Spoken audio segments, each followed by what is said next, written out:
Hey, it's Conrad the Mortgage Guy, and we are live at somethingtowrestle.com, and we greatly appreciate you hanging out with us. Of course, we couldn't do it without a member of wrestling royalty, ladies and gentlemen, the one and only JBL. What's going on, John? Yes, sir. I am so happy to be here. I started looking at new names for all kinds of different podcasts just in case the great Bruce Pritchard comes back. The Wrestling Godcast was one of them. I'm not sure I like that one, but came out of my AI software. So looking at some stuff from the Divine Intervention is what I'm looking for. Hey, you know, I did get a lot of notifications last week. Did you see that Bruce Pritchard actually did a podcast last week, but not his own? Did you see that? What a dick. I agree.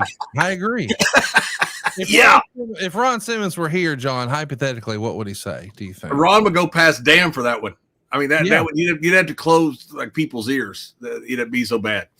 When I tell Ron, Bruce came back to do his podcast, he did it with somebody else. Yes, he did it with Cody Rhodes, and I guess if you're going to do it with somebody, do it with the WWE. Oh, just because he's the top guy and he's making all this money, come on. Yeah, just because allegedly he's in the new Street Fighter movie and main evented a bunch of WrestleManias back and forth, and the face that runs the place, and QB1, just because of all. Other than that, and he's the Dreams kid. Other than that, I mean, is that it? Like, my dad's Larry Thompson. You know what I'm saying? Like, come on. That's what I'm saying. Yep. And by the way, how many people has Cody Rhodes helped save money on their mortgage? Bingo. I'm just saying.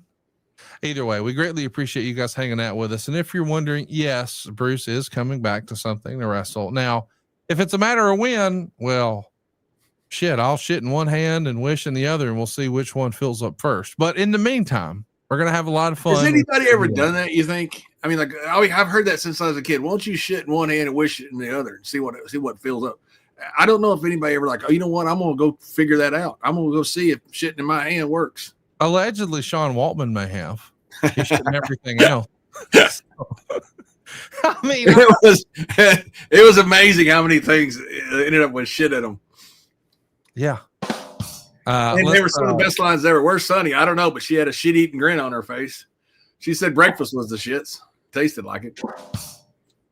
Anybody else you know who's ever had maybe a shit sandwich? You think? All right. I'm not getting into all that because there's all kinds of conjecture around right now, and I wanted you to know. Now, I will say this: I was never involved in anything that had to do with defecation ever. I don't think ever, not ever, not one time. That wasn't my gig. I don't think I messed with guys' stuff. That was not what I did. You weren't a real big shit guy. I wasn't a real big shit guy. I did find it very funny though for the guys going, "Oh, that's just terrible." It is terrible, but there was generally always a reason for it, whether it made sense or not, and the rationale was good enough justification. That's for you guys to debate, but there's always a reason for it.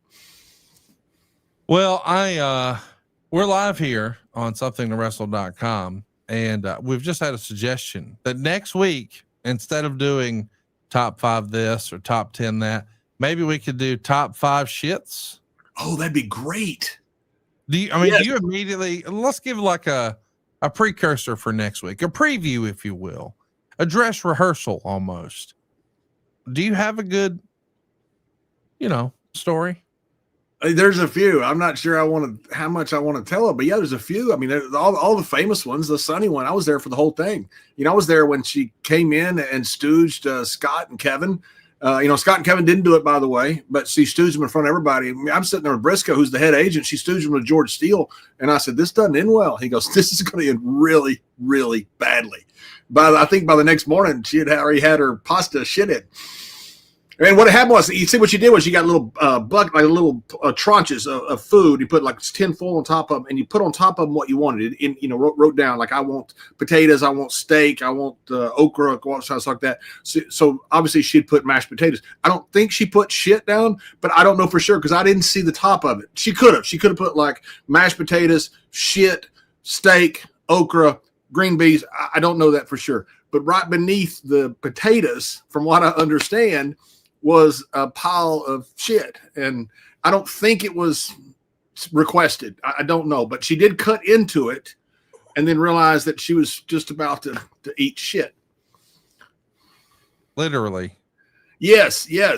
It was apparently it was really well done. I mean, it was put in the underneath the pasta, from what I heard. Because I wasn't there. I'm not like saying, oh, from what I heard. Like I know I heard about it. Put it underneath the pasta because guys were experts at this stuff. Underneath the pasta, covered up with the pasta, really nice and good. Then you put the top back on it, and you got to seal the edges around it so it it looks like it's not tampered with. So when she took it off, there's her food. She gets back. Oh, I got to get up, go to the gym tomorrow, and stooge more people, and sleep with a bunch of guys. And she starts cutting into the potatoes, and all of a sudden she digs into a pile of shit. Now, I'm just going to be honest with you, as an objective third party here, it does sound like you know a lot about how to conceal the dookie doo. No, I do, yes, because I was very interested in it. Because when I talked to the people that allegedly had done it, or at least had knowledge of it, allegedly, they told me how intricate it was. Because you gotta understand, guys went to lengths to do really good things with these ribs. You're not just going you're not just going to drop shit in somebody's food. How classless do you think people are? Not a bunch of Neanderthals.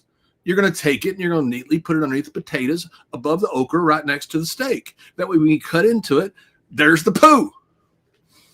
I don't even really know what's going on right now, but I sure am glad that you guys are joining us and that we're here live. And maybe next week, I don't know, maybe we will have top 5 shit. Maybe we'll just shit in Dave Silva's lunch just for practice.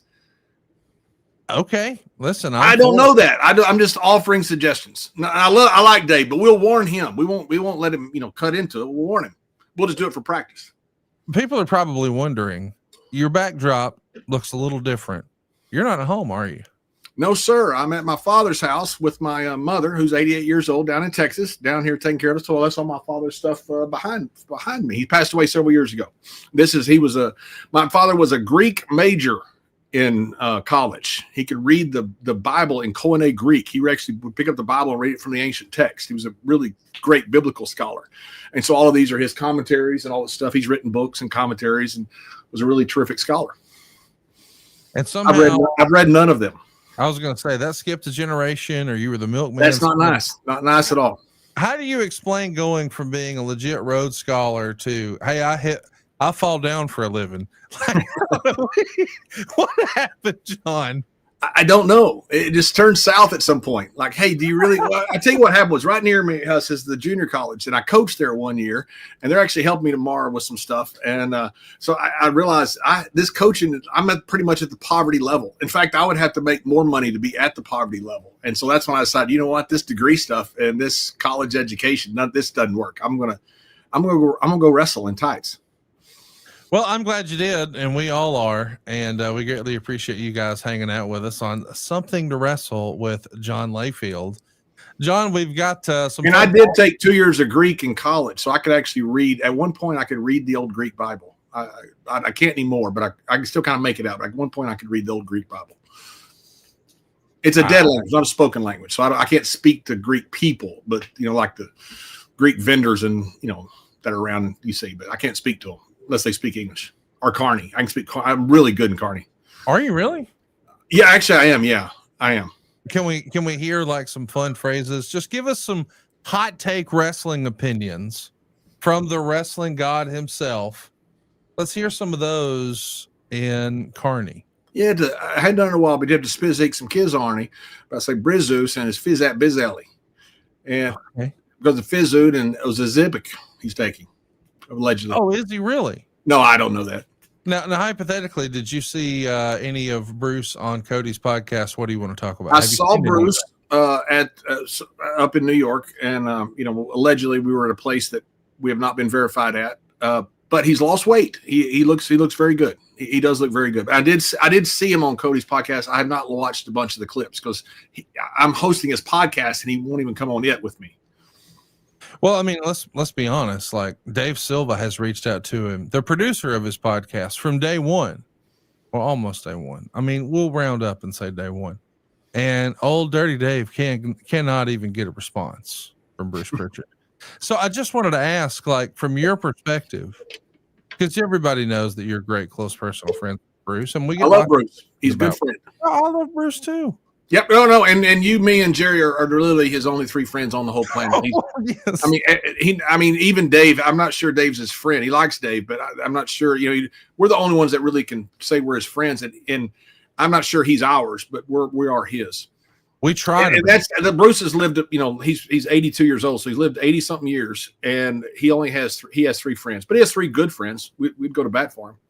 Well, I would agree with that, and we are going to bat for him, which is why I want to put you on the spot right now, and I want to ask: has anybody been asking you any questions about Bruce recently? He's going to be so mad at me, and I don't know if it's true or not. I got asked by several people how much work has he had done, and so maybe it's because he's lost weight, and maybe because he looks better. I have no idea. I saw him in person. I did not think the same thing. So wait, hang on. When you're saying work, you mean like, hey, tonight Roman Reigns is going to do. I mean, he's doing works, right? Is that what you mean? You know what I'm talking about. It's just, that dumb Allen. You know what you are? You're like Jeff Foxworthy. Like Foxworthy back in the day, he'd be sitting there talking to his stockbroker about he's going to short this, he's going to go along this, and somebody walk up and go, "How you doing, ma'am?" Just like you're like the ultimate negotiator, because you're like, "Oh, I'm just from Alabama, just a small little guy with a multi-billion-dollar mortgage company. Don't look at me. I'm just a poor dumb guy driving around in my Lamborghini in Alabama." I'm driving a Mercedes, by God, not a Lamborghini. Well, how dare you? Or do you not have a Lamborghini? What I know is we've got. Whoa! What was that? No, Conrad and a Lambo. No, hypothetically, everybody watching this knows it would have to be the SUV version. Can you imagine my big ass trying to stop, drop, and roll out of an Aventador? Like, that couldn't happen. Can you imagine? Like, let's just imagine the visual of Vader trying to get out of an old school Diablo. Like, that's not happening. Come on. I would love to see it, though. I'd love to see him just stuck in it. Yeah, I mean, I don't know if you've ever seen Shaq driving a convertible where his head is hanging out over the top. Like, that's what we should do. The next time you and I get to hang out together, we should go to some like exotic car rental place and rent like a convertible Ferrari where both of our heads are hanging out of the top. That'd be hilarious. I love it. Absolutely love it. I saw almost one time try to go into a bathroom on a plane, and the whole plane is watching him, because we're all saying the same thing. There's no way that giant man can fit into the bathroom, and he kind of got in there and came right out. There's no way that I never asked him, but there's no way. In my head, they'd have to open the door, pull the curtain, and just let him shoot some 3-pointers. That's right. I mean, that's the only way you could do it. Stand there at the lavatory, sir, and try to have good aim. I promise we do have a real show. And by the way, I want to mention right quick, Carney, the best Carney guys ever. This is something most people don't know was Kurt Hennig. Kurt Hennig and Barry Windham. They would talk double Carney. So you'd go Carney, you go Calfarney, Cass's Alpha's Army, Calfarney, Cafe's Alpha, all kinds of crazy stuff in words. I mean, they were so good and they were so fast. If you talk Carney slow, you can pick it up, kind of like Pig Latin. You couldn't pick it up anything from those guys. I mean, you really had to listen close, and those guys took it to an art form. What does double Carney mean? So you have, like, say, Carney, Kiz Arnie, Kiz Alpha Arnie, Kiz Alpha's Arnie, Kiz Alpha's Arnie. So then you put it in something at the end. Kiz Alpha's Nizzy. He put stuff all in it. And what does Kiz Alpha Nizzy mean? What were you saying right there? Carney. So if you start with the basic word, then you start adding, like, say, double. You say is Alf, is Alf is Alf, and just add that somewhere in the word, and you add it to every word. People have no idea. It just sounds like gibberish. Now listen, I'm not even trying to be funny. I'm being very sincere here for a minute. Did you use this when you were in Europe? Because I know it was a different world over there, but I'm talking pre-WWE days when you were working for Otto and all that. Was Carney more prevalent there? Because the time you've been working with WWE, except for maybe some old school agents, Carney wasn't really around, was it? No, it was. But all the old guys would talk. I say old guys. I mean, Kurt Hennig talked it all the time. He talked it as much as he would talk regular, especially on a plane. It was just habit for Kurt. He just would talk Carney because he didn't want anybody else listening to him. But he talks it all the time. Why would he need it on a plane? I'm not saying that to be funny. I'm not trying to get in a plane ride from hell. I mean, like, for real, what would be the reason to use on a commercial plane? He'd be sitting there talking to me about football or baseball, and he would talk in Carney. he was just so used to protecting the business, I guess being second generation from his dad, and so used to talking carny that he just did it all the time as practice, not as a practice, not for practice. He was incredible at it. Who do you know who has anybody ever used it incorrectly? Where maybe you heard somebody take a stab at it and it was so off that you just couldn't help but laugh? Because it feels like somebody would have done that. I was trying to call a match. I was in the middle of the ring. Me and Ron were working with Sheldon and Charlie, and I was calling the spots, and they weren't doing anything I said. I'm like, guys, what is going on here? We're not on the same page. I'm trying to call spots. Finally, Kyoto came over to me and goes, they don't speak carny. And I said, didn't even occur to me. So I'm calling the whole match in carny, and they're just looking at me like, what is this old man doing? Okay, well, this is fascinating. I hate that we're getting down this rabbit hole because this was not my plan, but this is what's fun when we do it live, and you got to go hit the subscribe button and turn on the notifications bell. When you called spots up to that point, call it the early 2000s, you were calling them in carny? Nearly always, yeah. Yeah, especially if I had to call it not right close to somebody. So if I'm telling something to the referee to tell to somebody, I would always call it in carny. And if I had to tell somebody something across the ring, I would always call it in carny.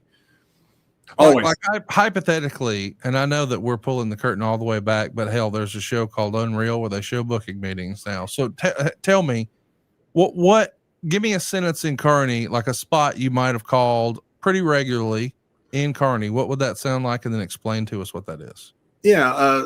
Slizam, Fizzos, Fizzinish, Mizake to Sizave. What does that mean? Slam, false finish, make the safe. And I'd call that to the guy on the apron that he's going to hit me with a power slam, false finish, you make the safe. Because I'm not going to kick out. So I would call that to him and what I just said in carny to him, or I would call it to the referee who would turn and could go over there and just tell him what I want to say. But if I'm scared if somebody's going to pick it up, I would always call it in carny. When do you remember that transitioning away to where guys didn't use it anymore? I mean, I know you mentioned World's Greatest Tag Team with Charlie and Shelton, but like during the John Cena era, and I don't know anybody that used carny then. Anybody. Late 90s. Attitude Era was the last I ever heard guys using carny in the ring. First time I understood carny, because they didn't smarten us up to anything back then. I mean, nothing. They didn't smarten us up to the word kayfabe. They didn't smarten us up to the word work. They didn't smarten us to the word shoot. They didn't smarten us up to carny. I didn't know what these guys were saying. It was gibberish. I was acting like I was understanding what they were saying. I was doing like Charlie and Sheldon were doing. I was acting like I knew what they were doing, but I didn't know what they were saying. Finally, somebody said, hit the tizag, hit the tag. Yeah. And for the first time, that's when I realized that's why it was. It was carny. And that was how the carny was broken down, like pig Latin with the is in there. And so after that, it was, it's pretty easy to pick it up. But I had no idea what it was. And they were talking, to me in the ring with it. And I was just kayfabing, acting like I knew what they were talking about. I had no idea what they were talking about. I was guessing. Now that we're way down the rabbit hole, I only brought up John Cena because I remember being ringside for one of his matches. And in the front row, you could make out exactly what he was saying in a loud and clear voice. I know you had a front row seat for a lot of this stuff when you were doing announcing. And to give John a break, at that point, it's very much a television product. That's where the majority of the money's being made. It doesn't really matter. The business has changed, yada, yada, yada. Who called spots the loudest that you recall? And who was the best at concealing spots? Whether it was they'd cover their face, they'd speak in pig Latin, they'd throw their hair over their mouth, whatever it may be. I'm sure you had an appreciation for, boy, this is the new generation and things have changed, not being disrespectful, but also, hey man, I really appreciated the way this guy, man, nobody ever saw him call anything, but if you were in the ring, you got it all. Barry Windham could read a dissertation in the ring and you would never understand anything he said and you wouldn't hear it. He would speak, and he got it from his dad. He would speak as he's breathing out. It was really hard to do. I never got the hang of it, but you couldn't understand what he's saying unless you're right next to him. And it was a freaking art form. I've never seen anybody else do that. I mean, it was an art form. He could just sit there and talk to you in the ring, and you could be standing next to him and you wouldn't know what he was saying. He was so good. Barry Windham was, man, different level, but I've never seen anybody else like that. It was that good. I've seen a bunch of guys, later that came along that, just didn't care, just called spots, and, they're pretty big stars. So it don't like it hurt them. I was at a carnival one time over in Europe, and I went backstage to see like the animals and stuff, like the rhinoceroses and elephants and stuff they had there. And there were two guys there, two gypsies there, and travelers, and they were workers, and they were sitting there talking about me in English carny. And I sat there and answered them. They weren't saying anything. They're just saying, "What's a big dude?" is what they were saying. That's all they were saying. Like, he's one of the wrestlers, big dude. Weren't saying anything bad. And I answered them, and they just looked at me. I said, "Where do you think we got it from, boys?" Or I guess that's where we got it from. Well, I tell you what, using carny isms in wrestling is like a wrestling classic. And that makes me think of our friends at True Classic. At True Classic, it's never just about the fit of the fabric. It really is about helping guys show up with confidence and purpose every single day. Their clothes fit where they should, feel incredible, and don't cost a fortune. You get that tailored look without sacrificing comfort or blowing your budget. But what really sets True Classic apart is the mission behind it all. From uplifting men in their day-to-day lives to giving back to underserved communities, and yes, even making you laugh with ads that don't take themselves too seriously. This brand leads with purpose. I've been rocking True Classic for a while now, and you can feel the difference the moment you throw one on. Tailored where you want it, relaxed where you need it. No bunching, no stiff fabric, no BS. Just a clean, effortless fit that actually works for real life. Forget overpriced designer brands and skip the cheap throwaway stuff. True Classic is built for comfort, built to last, and built to give back. You can find True Classic at Target, Costco, or head right now to trueclassic.com/STW to try them for yourself. That's where you can get the best deals, and it really helps the show. Go right now to trueclassic.com/STW. So, John, I wanted to get into some news right now that everybody seems to be talking about. I want to remind you guys, we are indeed live. And if you've got a question for us, we want you to keep those coming. We'll get to them at the end of this segment about Chris Jericho. He was on a red carpet over the weekend, and a lot of people really picked up on what he was talking about. He was asked about AEW, and he says, the best thing that can happen to wrestling is AEW. And the fact that there are two huge promotions you can choose from just makes it better for the guys, makes it better for the fans, and everybody in between. I'm not going anywhere for a long while. I'm still with AEW for right now. Would I go back to WWE? I wouldn't be opposed to it, but just have to see what happens. The best thing that can happen is to have two great teams that you can play for, and that just makes everything bigger and more exciting. Now, of course, Jericho's had this reputation, John, as being the master of like reinventing himself. So a lot of people are curious, if he comes back to WWE, what might that look like? Before we talk about that, I want you to have just a minute to talk about, I don't know, I wouldn't call it necessary, but as a fan, man, it sure does make it a lot more fun when there are two companies, whether it's WWE or AEW. Take it from there. Yeah, and sorry to cut you off. I think it makes it better. I think it makes it a lot better. The times that Vince did things that were crazy was when he was bored. He came up with ICO Pro when WCW had no ratings. Of course, then he had, unfortunately, the government trial against him at the same time, which took his time away and really, hurt the business. But that's when he came up with ICO Pro. He came up with XFL when WCW was no longer around later. When you have no competition, creative guys need to fill a void somewhere. And there's no reason to fill it with wrestling because you don't have competition. And that's just my opinion, is that when you don't have it, it's just, I would imagine it's hard to it's hard to have your feet to the fire. I know with Vince, when things went bad, I would see him. It was almost like, oh, fantastic. I get to go to work. And he, gets to pull the company out of a tailspin or gets to pull something out of a fire. He loved that. And I think all creative guys do.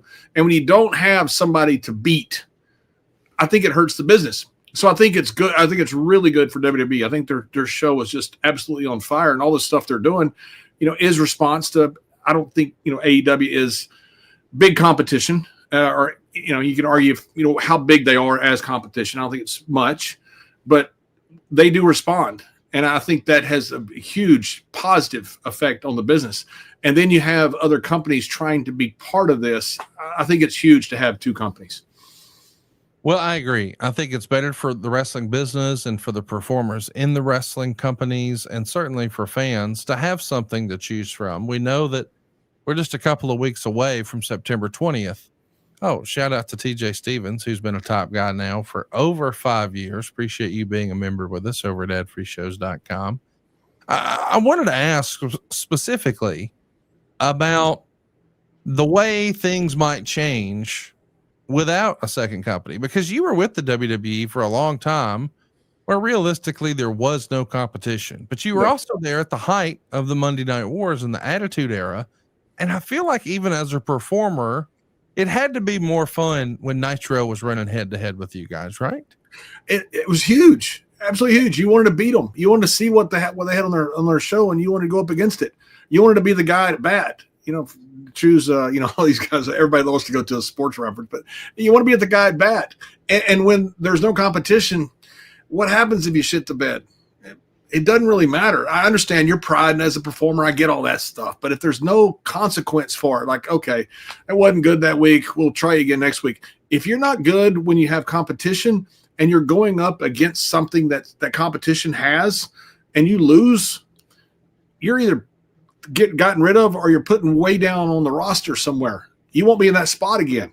So you love the competition. I mean, and I think the times that WWE has not been creative and they tried to find their own competition within themselves, that's when they did ECW, that's when they did NWA, that's when they did all kinds of stuff.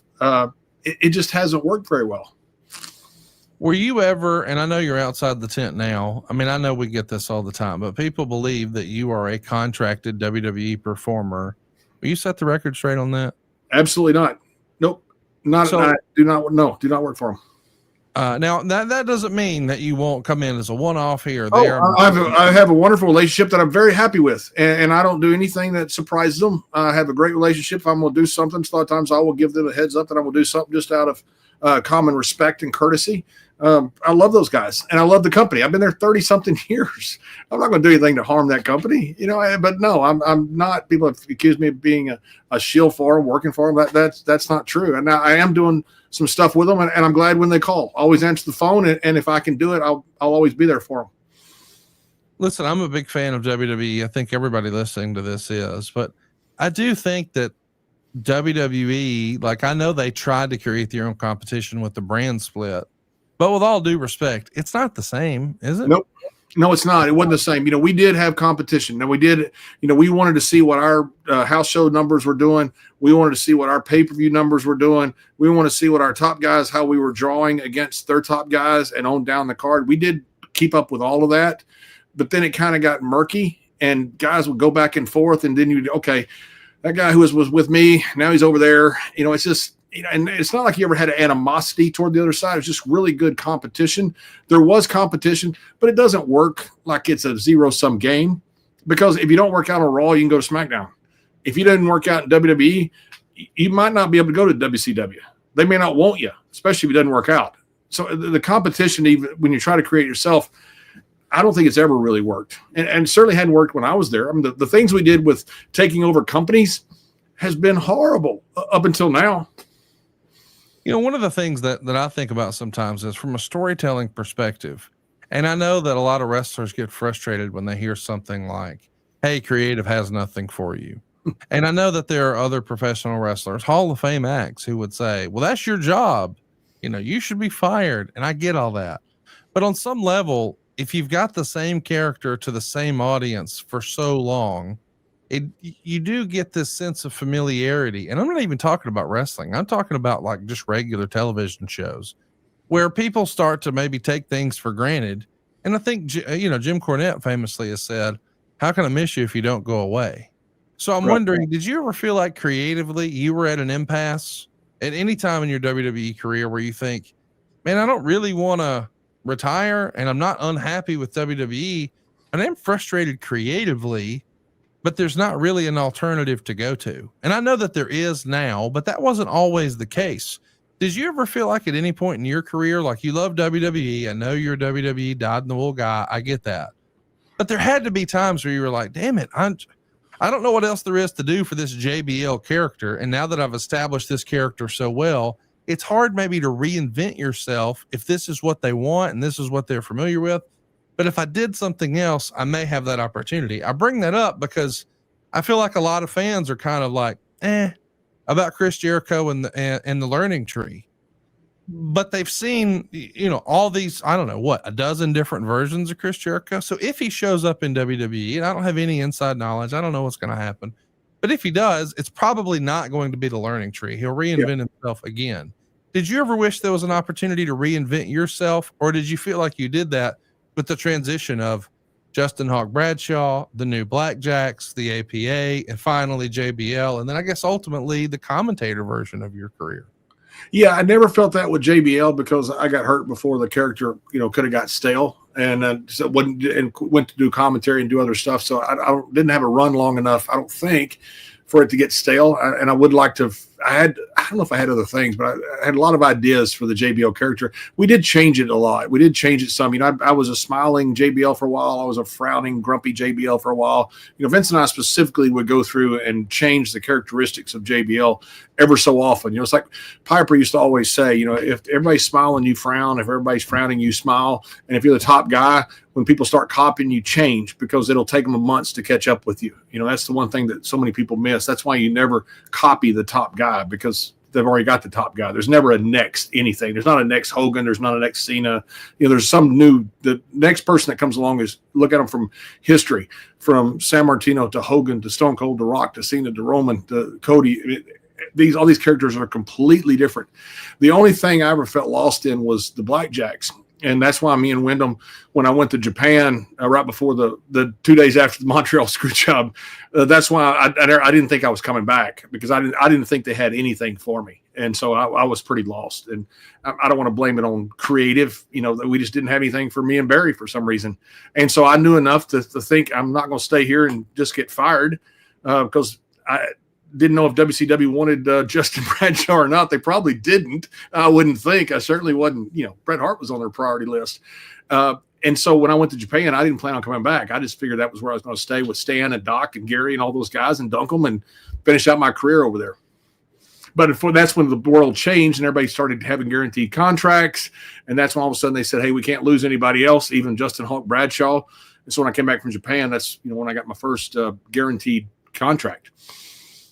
Again, we're not trying to stir up any controversy here on the show today, but I just want to remind everybody, once upon a time, the territory system, this was common. I remember having a conversation with Michael Hayes once, and he said something like, do you know when the best time to leave a territory is?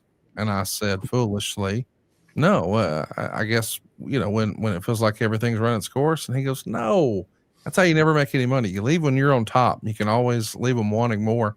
That was something I never even really considered.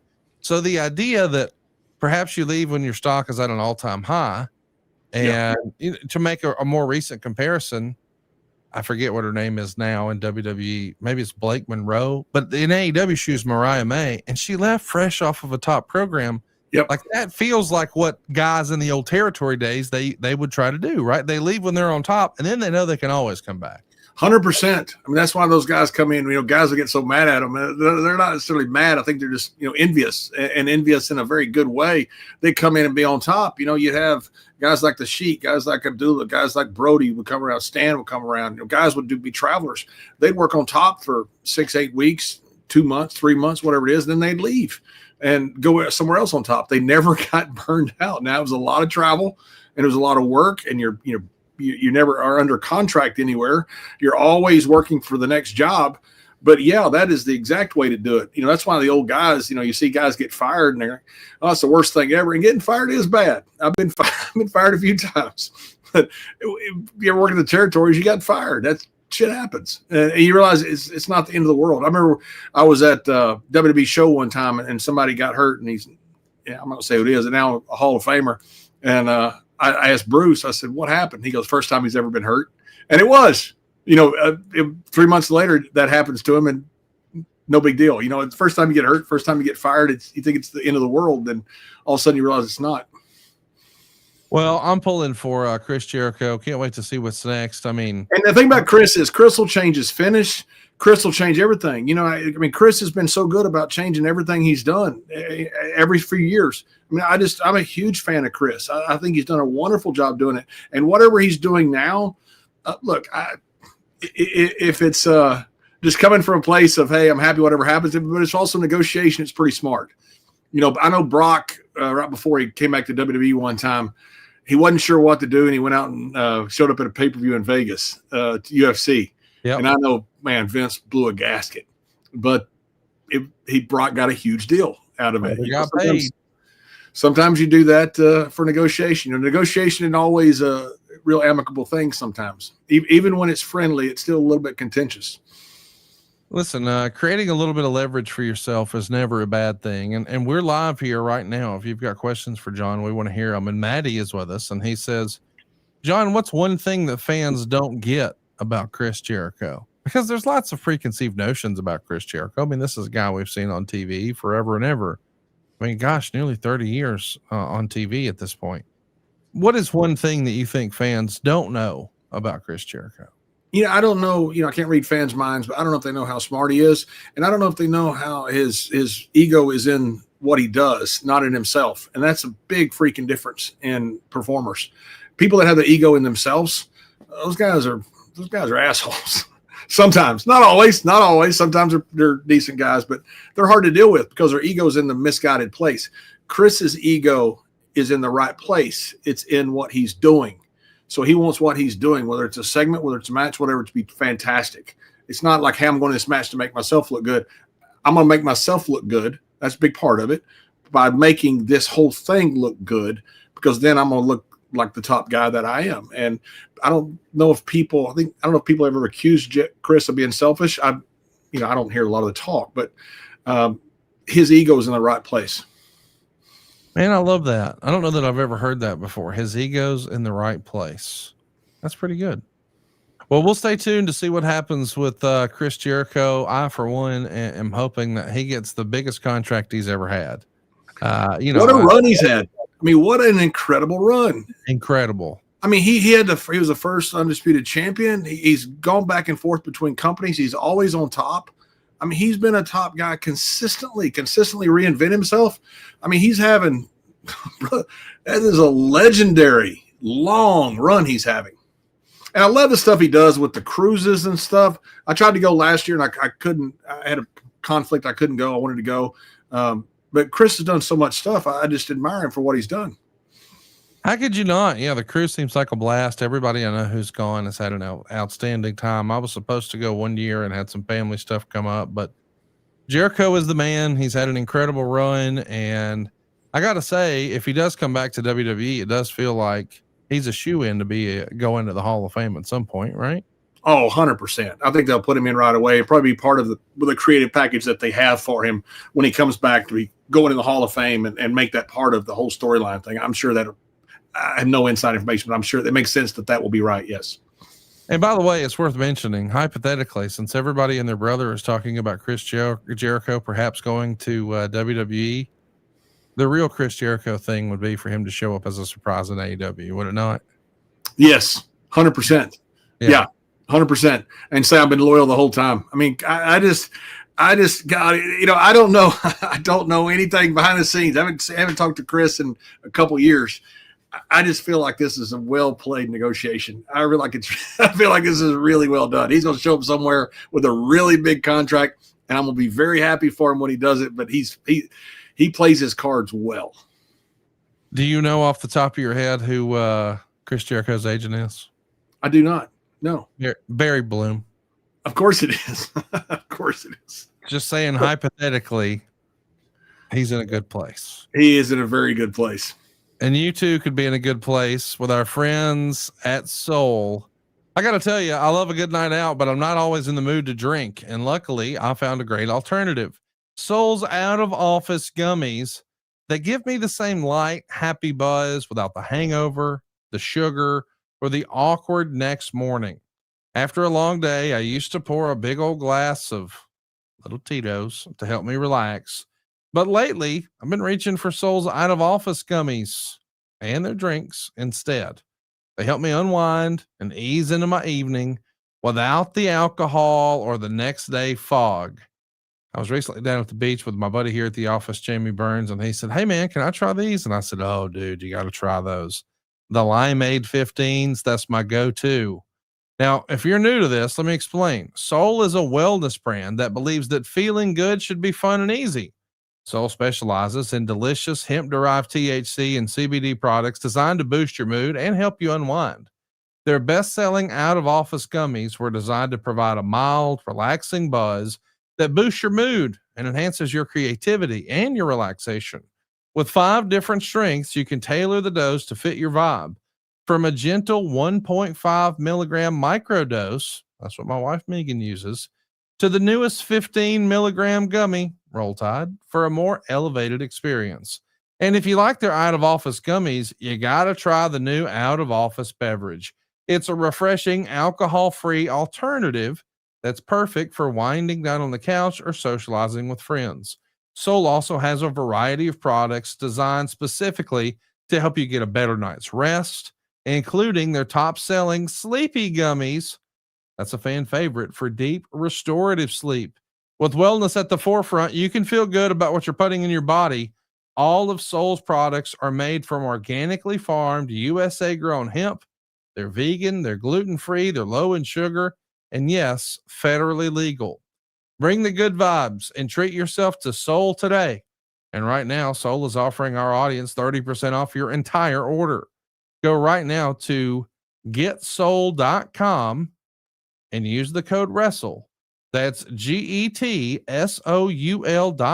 getsoul.com, and use the code WRESTLE for 30% off. What a great name for that too, John. Out of office. How do you beat that? What a clever name. Yeah, what a terrific marketing, what a great name. It's just fantastic. Sometimes you put stuff on the board and you think, oh, it makes sense, and you see it doesn't. And sometimes you hit a home run. They hit a home run with it. We are going to be talking a little bit about Ronda Rousey. And yes, if you're wondering, we're going to be talking about AAA. They've got a big show this weekend. We're going to be hitting on AJ Lee. We're going to be talking about some of the biggest returns in wrestling, but we are live. So what's the sense in being live without doing some questions?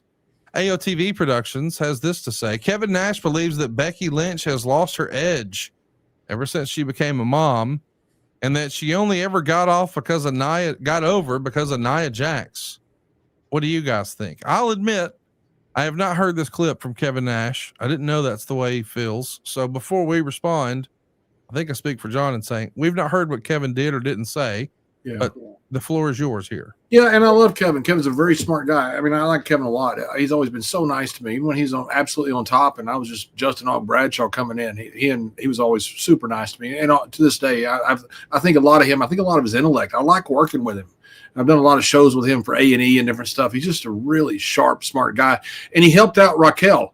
He mentioned that Raquel does not work like a big person, and she's 6 foot tall or whatever she is, and she started working different. He really helped her. I have not heard, what he said about Becky.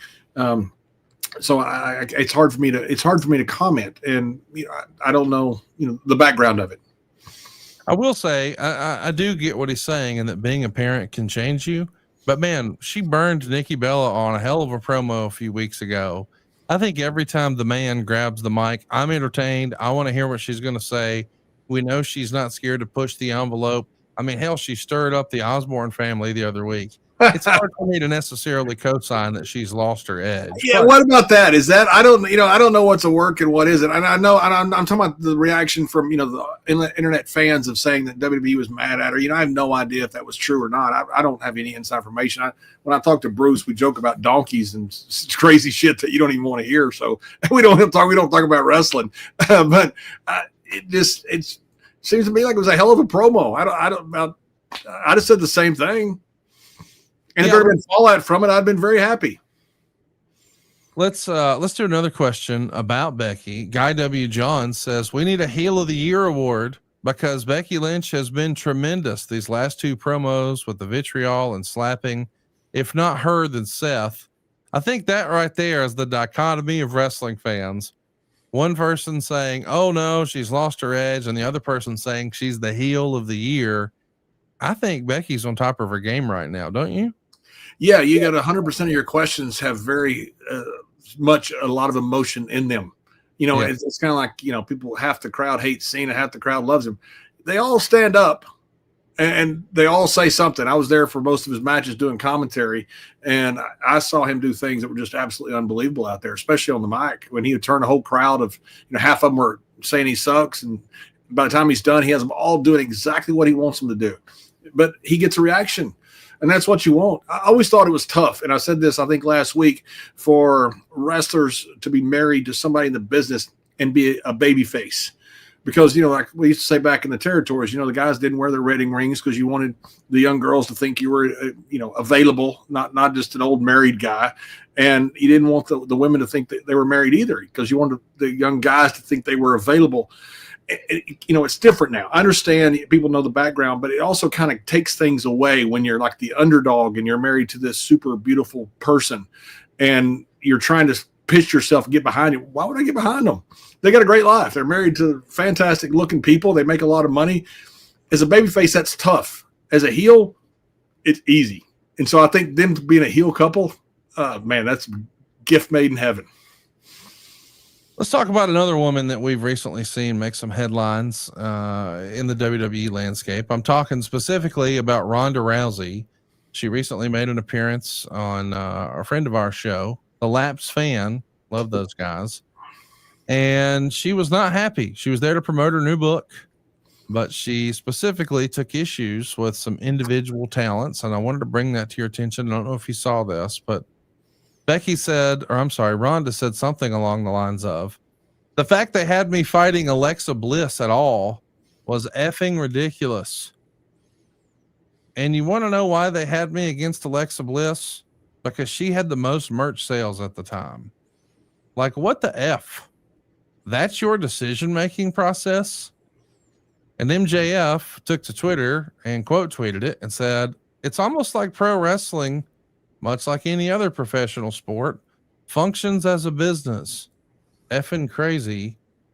Now, I know that you're not necessarily in regular communication with Ronda, but what do you make of this? It feels weird for her to just randomly bag on Alexa Bliss. Like, what? I think it's just naive is what it is. It just doesn't, and like MJF said, it's just not an understanding of the business. She caught lightning in a bottle, and good for her. I mean, she's a massive star, and good for her. She deserves every single bit of that. But when the other girls caught up with her in MMA, or else she got a little older, she became less effective. But she was the first, and she caught lightning in a bottle, and she got into WWE and followed that lightning in a bottle, and did a great job with it. She obviously doesn't understand business. You put me against them. You want to fight who do you want to fight? You want to fight a guy who can't sell a t-shirt, or you want to fight the number one merch guy? And I don't give a damn who he is. I don't care if he's some guy sitting on a street corner that could sell. If he can sell more merch than anybody else, put me in the ring with him. We'll make money. I guarantee you will. Better than some guy that can wrestle that can't nobody cares about. I think it's just naivety is what it is. And no offense to her. It's just, you come from a business that everything is a meritocracy, and you want to just fight the number one next person in line. And I get that, but that's the difference between, guys like, say, the Paul brothers, or guys like Conor McGregor or Floyd Mayweather, who are also great fighters, but also great marketers. And that's why they make so much money. Instagram, a wrestling historian, is with us here live, and he says Ronda Rousey feuding with Alexa Bliss and Liv Morgan wasn't believable. It's that simple. I don't know how you feel about that, but Bruce Pritchard has told us in years past that Vince McMahon had a Vinceism. They'll believe it when they see it. And I think about a guy like Spike Dudley in ECW. He picked up wins over Bam Bam Bigelow because people like the David versus Goliath thing. Like, there were Kevin Nash versus Rey Mysterio matches. I remember Rey Mysterio wrestling Dave Bautista in WWE. Like, styles make fights, and people want that underdog to cheer for, right? Yes. I wrestled Rey a ton of times. I loved wrestling Rey. He was so freaking good. I weighed him 150 pounds probably at my biggest. I saw him wrestle Big Show, and Big Show found a way, just like Kevin did, found a way to make it work. That's what pros do. If you got something like that, you think, give them to me. The thing is, it's the old mantra in wrestling. It's the old guy or girl, whatever it is, the old veteran.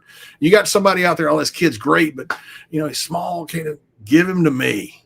If he's that big with the crowd, give him to me. That's what the old guys who would draw money would say. And they could figure out a way to make it work. If you can't make it work, then sorry, but that says something more about you than it does them.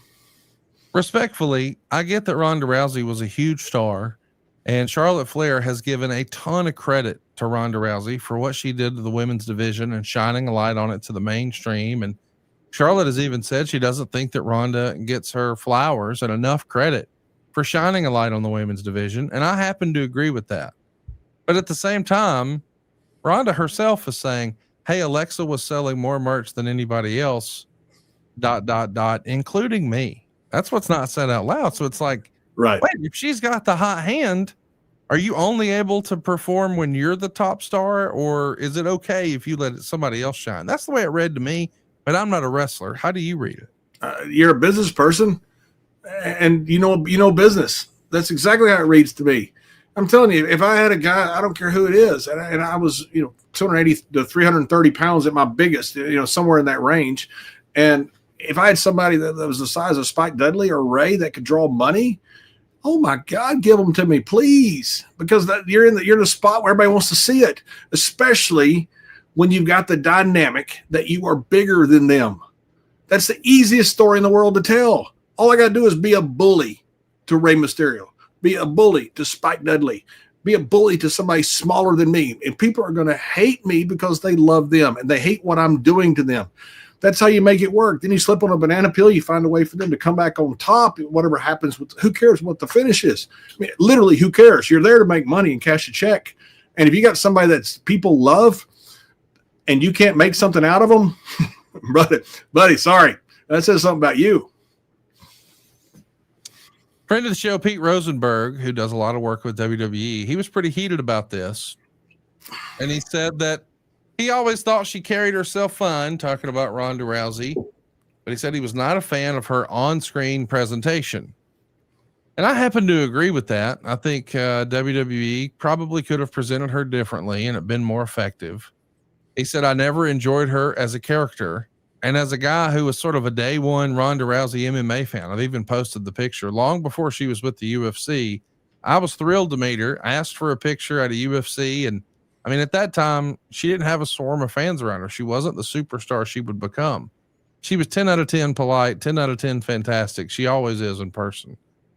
But I do think that maybe WWE could have done more with her in-ring character. I think they just assumed that, hey, because she's a big star, she's going to come in as a babyface. But if you watched her on The Ultimate Fighter, you know that her natural inclination, it lends itself to being a heel. She likes that. She thrives on that. I think if there was a misstep, it was that.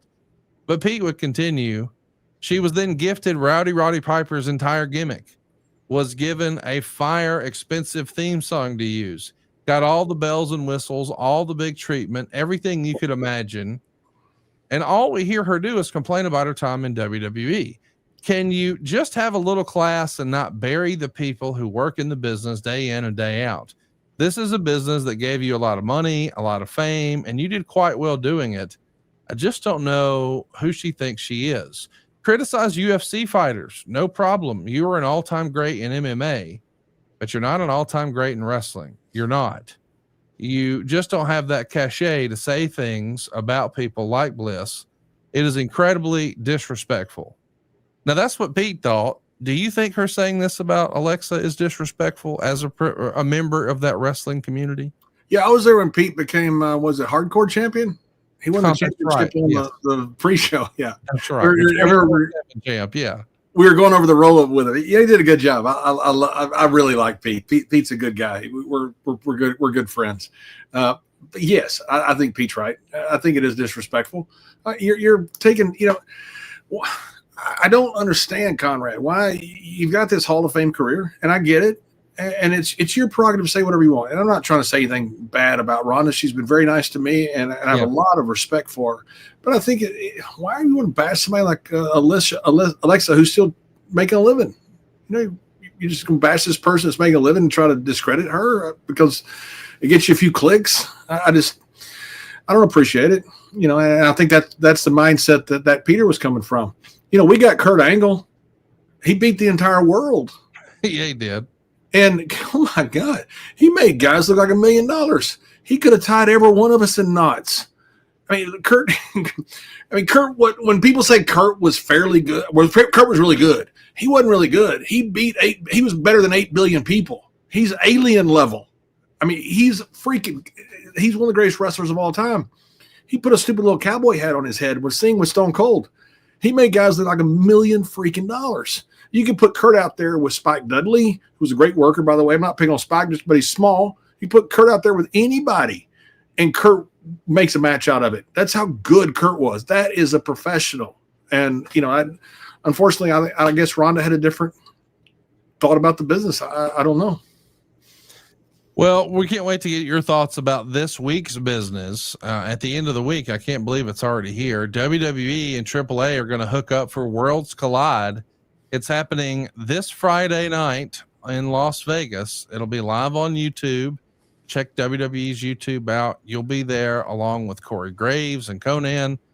And I think, John, you'll be joining them at the announce desk. Do I have that right? Yeah, I don't know if I have. When I was asked before about can I say I'm going places, they always say yes. So I assume that they're going to say yes. So I won't say definitively that I will be there, but I think there's a good. You'll be watching the show, by God, won't you? I will be watching it. Yes, I will. I will certainly be watching it, and I can't wait to see it. I thought the show in Mexico City, I thought it was one of the best shows that I'd ever seen. I mean, literally ever seen. I thought the thing was so well produced. I thought it was so well done. I think you find out why people like Lucha so much. I mean, the freaking Iguana guy, Hamburguesa, Psycho Clown. I mean, so many of these guys are such entertaining, colorful characters. It's just incredible to me. I mean, the thing is, if you get over anywhere, odds are you can get over somewhere else. A lot of guys can never get over. These guys are really over in Mexico for a very, very good reason. And that micro man almost thing, oh my God. I missed that, by the way. I've thought about it since. Man, did I miss it. I thought I had some decent stuff. I should have gone Ali Frazier with it. I should have gone Brett Stone Cold with it. I should have gone a different direction with it, but I was so enamored by the size difference that I was like a fan like everybody else. I got to tell you, if you missed JBL calling the AAA show last time, and we can't confirm or deny that he will be this time, but hypothetically, if he were, you don't want to miss it, because when Finn Balor pulled the bucket out and you said we're all doomed, my buddy Cassio Kid and I lost it. I don't remember the last time I heard him laugh so hard he couldn't breathe. But the idea that a puppet came out and you yell as a 6'9", 330 pounds of twisted steel and sex appeal, we're all doomed, because Finn Balor has a red demon puppet on his hand. We lost it, and it was the Naked Gun equivalent of pro wrestling, and I loved it. And I can't wait, and I hope it happens again. But darn it, we just can't confirm. That's right. We can't confirm that I might be flying west on Thursday night. On Thursday night in order to be there for a Friday night show. You might just be out there visiting a good veterinarian or something like that. We don't know. That's right. Absolutely. Or visiting the Godfather. Godfather's out there. He just had his 25th anniversary, wedding anniversary. Well, how about that? Yeah. You got any good Godfather wedding stories? Didn't you go to Godfather's wedding? Are you kidding me? Oh my God. Yes. I didn't mean to be sarcastic. Yes, absolutely. So Ron and I go out there to his wedding. And so we decided we're going to show up late to the wedding. We had our wives dress up like prostitutes. I mean, look just like hookers. And me and Ron are dressed up. There's some pictures on the internet somewhere out there. Dave Silva, the stud muffin, can find one of them. It's insane. We're dressed just like pimps. We have canes. We have all this stuff. We have our wives dressed up like hookers. We walk in on purpose about 10 minutes late after the ceremony started and walk down the middle aisle. And we just thought, this is going to be either the greatest thing we've ever done, or somebody's going to shoot us and be mad at us. But we walked in and the place just tore up. Fortunately, his wife thought it was funny too, and Godfather thought it was hilarious. Everybody did. They thought it was funny. So yeah, we had a heck of a good time with Godfather and his wife. Now, during the reception, was there like a line of people wanting to get a picture with you and Ron? Oh my goodness. Yeah, absolutely. There was a picture with me and Ron and Taker, but everybody wanted a picture of me and Ron. We looked so ridiculous. We spent all day going around Vegas, which you can find a million of that stuff out there, the top hat, the glasses, of course we both had the earrings back then, and all this stupid pimp stuff, that we had, we had everything, man. We looked, oh my goodness, a guy walked into the fight back with Frazier and Ali back in 71 that gave himself away. That's when he got busted. When why is this guy here sitting here with a $100,000 mink coat on? And that's what busted the black gangster from Harlem that we walked in that fight when he dressed like a pimp. Nobody knew him. That's how we walked in. I mean, it was absolutely insane. It was so much fun. Now, do you think you still have that outfit?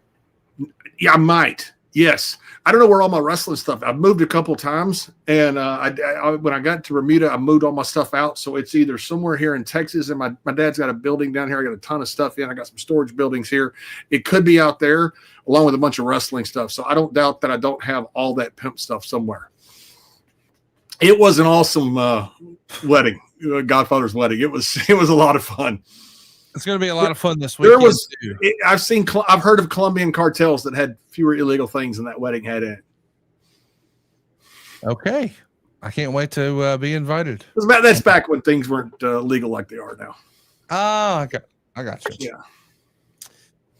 I don't know if it's going to be legal. What happens with El Hijo de Vikingo defends his AAA title against the Intercontinental Champion, Dirty Dominic Mysterio. Dirty Dom is clearly one of the biggest breakout characters of this modern WWE era. What do you expect in this one this weekend, John? I think they're going to have an unbelievable match. This El Hijo del Vikingo, man, this kid can work, man. He is good. He is really freaking good. You got to see this guy in person. He's not just the guy who does the aerial stuff. He does a lot of this crazy stuff. That one thing I have no idea what you call these new moves where you do the sunset flip, you hit him into a spike pile driver. He did it off the apron with Chad Gable on the apron from the top turnbuckle. I don't know how you don't kill somebody with it, and he does it with safe. I mean, you got to watch this guy work. And Dominic is, I'm telling you, that kid is over. I mean, over. It is unbelievable. When he pulled off that mask, man, it was like Stone Cold back in the day. It was like that old Road Warrior pop that everybody talked about. I mean, legitimately. I mean, it was insane. I think they're going to have a hell of a match in Vegas. I'm pretty fired up to see two of AAA's tightest and biggest and brightest stars, Pagano and Psycho Clown. You want to talk about two well-defined characters in the history of AAA. I mean, if you were going to make modern comparisons to WWE, I'm not necessarily saying in-ring style. I just mean as far as being established. This would be like having a Randy Orton in the match. And they're going to be taking on the New Day, which, of course, we know is Kofi Kingston. And I can't wait to see Kofi Kingston do his thing, and Xavier Woods. But this is a different New Day, a heel New Day, against a super babyface, super over Psycho Clown Pagano tag team. I don't know, man. I think the Luchas retain here. What do you think? I think it's going to, you better call the Vegas PD. This is going to steal the show. This Psycho Clown, you got to watch this guy work, man. He has headlined more Triple Manias. That's their big WrestleMania event that they have, type of event they have every year, than anybody in history. He is just a walking, talking, freaking star down there. His dad was Super Porky, who was an incredible talent, man. He was a good dude, man. I worked with Super Porky in the early 90s, and man, that guy lost more charisma than most people. He was like Dusty, not just big gird, but he just had charisma. And this kid has the same thing. It's unbelievable. Pagano is he's their Sandman, for lack of a better term. He's their ECW. Had Sandman and AAA has Pagano. I think this is a matchup made in heaven. I think Kofi and Xavier, who I have so much love and respect for, I think they're just fantastic. I think they're going to love this down there, and I think this match is going to steal the show. Natty is going to be in a number one contenders match for the AAA women's title. I'm really excited to see. I guess, she's technically Natalya, but I think we're going to see Natty Neidhart show up, and she's going after Fabi Apache. These are two well-established characters. Can't wait to see what they do. I know Judgment Day's Finn Balor and Roxanne Perez are going to pick up where they left off with Mr. Iguana and Lola Vice. You got to assume that's going to be really fun. I hope that Corey Graves is half as entertaining as you were in that match last time. I had so much fun. I love Mr. Guana. What a good guy. Just a good young guy, too. I mean, he's such a talent. And I'll tell you a little inside information about this women's match. We were down there, in the women's match.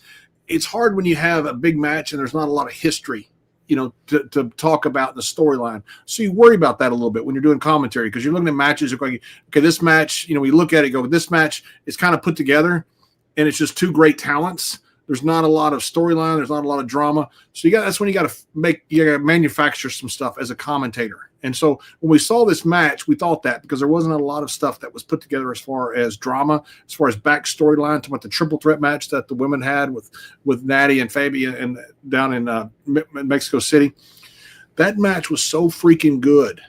You had time to do nothing but call it. It was phenomenal. It was so good. So I'm looking forward to watching Natty with this one with Fabi Apache, who's a legend down there in Mexico. We've also got El Hijo de Dr. Wagner Jr. defending his AAA Latin America title in a fatal four-way against Dragon Lee, JD McDonough, and Ethan Page from NXT. So something for everybody in this one, including an 8-man tag to get us started with Nino Hamburgueso, who you mentioned earlier.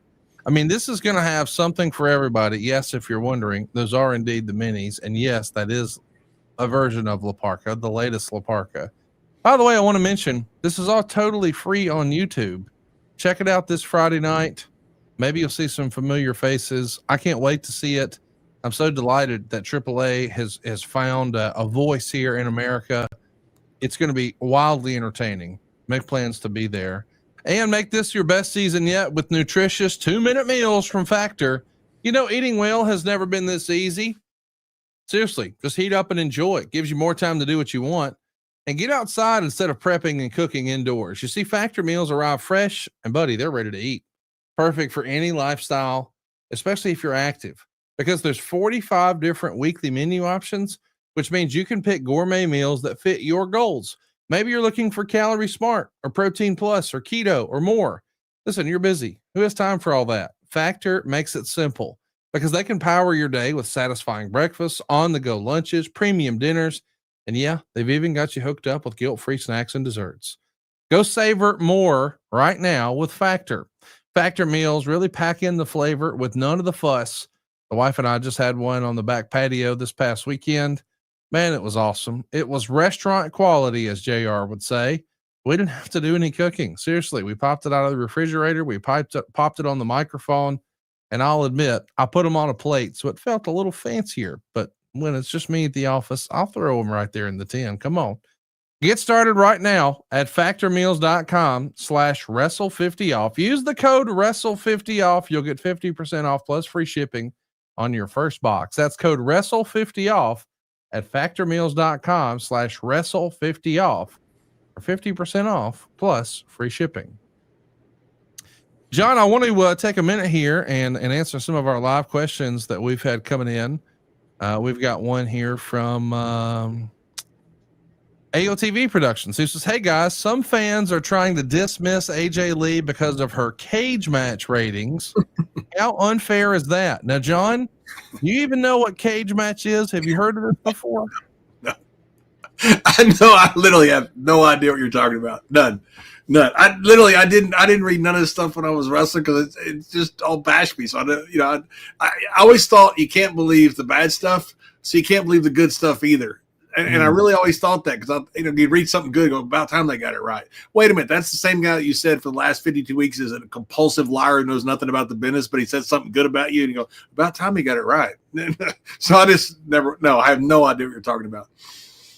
Well, cage matches where fans, I think Tony Khan might call them the sickos. They can go online and say, hey, here's what I want to rate this match on a scale of 1 to 10, that sort of thing. Yeah. So it is getting fan opinions.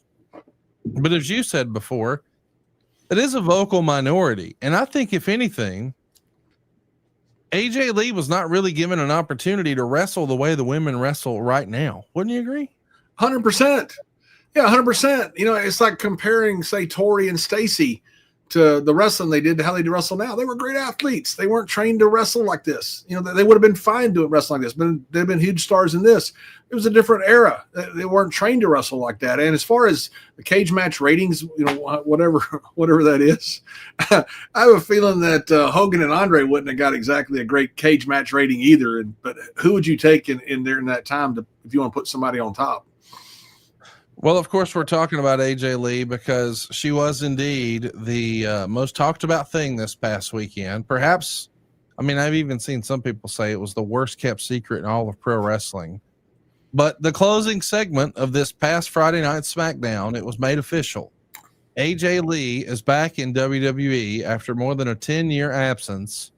I can't believe it, but it's been more than 10 years since she was there. She teamed with her husband, CM Punk, against fellow married couple, if you will, Seth Rollins and Becky Lynch. And the expectation is they're going to hook it up in, I guess, what we'd call a mixed tag in a couple of weeks at WrestlePalooza in Indianapolis. Allegedly, that's going to be live on ESPN Unlimited here in the United States. And I guess Netflix will have it everywhere else globally. But I know you were doing commentary when AJ was there before, and a lot of people who've just gotten bitten by the wrestling bug might not be familiar with her work. I will say I had the pleasure of seeing her at a live event here in Huntsville at the Von Braun Civic Center back in either 2013 or 2014. And I'll tell you, I thought her, Dolph Ziggler, and Del Rio, when I was fortunate enough to have pretty good seats and I could see it up close, I couldn't poke holes in her stuff at all, man. I was really impressed with her. But you sat ringside for a lot of her big matches. What should fans expect when they see AJ Lee step back between the ropes? A great performer. I mean, a terrific performer. You know, those three guys you mentioned, two guys and girl, are terrific performers. Dolph, Alberto, and AJ, terrific performers. That's what I saw back then. She came out. I never saw her have a bad match. I never saw her have a bad segment. I did tons of commentary with her. She was always great. She's a very smart person. She knows what she needs as far as segments. I think people are going to be, I don't know about surprised. I think people are expecting high expectations, but I think those will be met. Well, it certainly feels like AJ is back for more than just this one-off. Allegedly, the rumor and innuendo is that she signed a contract, and it's a multi-year contract. But as a reminder, her departure sort of predated the main roster call-up, if you will, of what a lot of people refer to as the Four Horsewomen. So she was knee-deep in the Divas era, and she never really got a chance to thrive or even just have a match in this modern version of WWE, where women's wrestling, respectfully, is less about bra and panties and more about traditional wrestling. I'm excited to see her in this new landscape, even if it was just for one more show, but it doesn't feel that way. What say you? Are you as excited about AJ's return as I am? Yeah, absolutely. And for the reasons you mentioned, I mean, there were a lot of people that were pigeonholed back then, especially women were pigeonholed in eras that didn't highlight wrestling, just highlight their beauty and, you know, put them in, you know, suggestive situations, you know, for sexual reasons, like, you know, to make them look sexy or whatever else, you know. They weren't there to wrestle, you know, and thank goodness that's one of the reasons the roster is so deep right now, because the women's roster is at least equal, maybe better than the guys. It's whatever, it's merit based, so that's what it should be. But we didn't have that back then, and she was pigeonholed in a diva division instead of a wrestling division. And now she can be in a wrestling division and be whatever she wants to be. Well, I, for one, can't wait for us to see what happens with AJ Lee, but that is going to inspire us to do JBL's top 5 pro wrestling returns. And we want to hear from you right now in the comments. Drop below, because we're live at somethingtowrestle.com. And if you haven't already, go hit the subscribe button, turn on the notifications bell. But right now, tell us what you think. Who are the top 5 wrestling returns? Before we get there, I want to do a little cheap plug. We've got a live studio audience today. And if you were with us over at adfreeshows.com, you would know that John is back in the fold at adfreeshows.com, and it's happening tomorrow night for a fun, interactive edition of Ask JBL Anything. And this is more than just asking its questions on YouTube. This will be a Zoom. You'll see John and he'll see you. It's as close as we can get to you guys being in person, just talking about wrestling. And it's going to happen live tomorrow night on adfreeshows.com. It starts at 7 p.m. Eastern. only at adfreeshows.com, and you'll be chatting live face-to-face with the wrestling god himself. This is 1 hour before NXT starts. You can't find it here on YouTube. It's only at adfreeshows.com. And by the way, John's Q&A is a part of a whole slew of live events this week. Tony Schiavone was live last night on adfreeshows.com. As we speak right now, David Crockett is live at adfreeshows.com. Jeff Jarrett will be live on Thursday. Jim Ross will be live on Wednesday. Eric Bischoff is going to be here. Adfreeshows.com is the place to be. It's the only place you get to step on the other side of the velvet rope. It's adfreeshows.com. But right now, we are, in fact, live on YouTube, and we want to hear from you. What are your top 5 wrestling returns? Before we do that, though, I want to mention last week's YouTube comment of the week.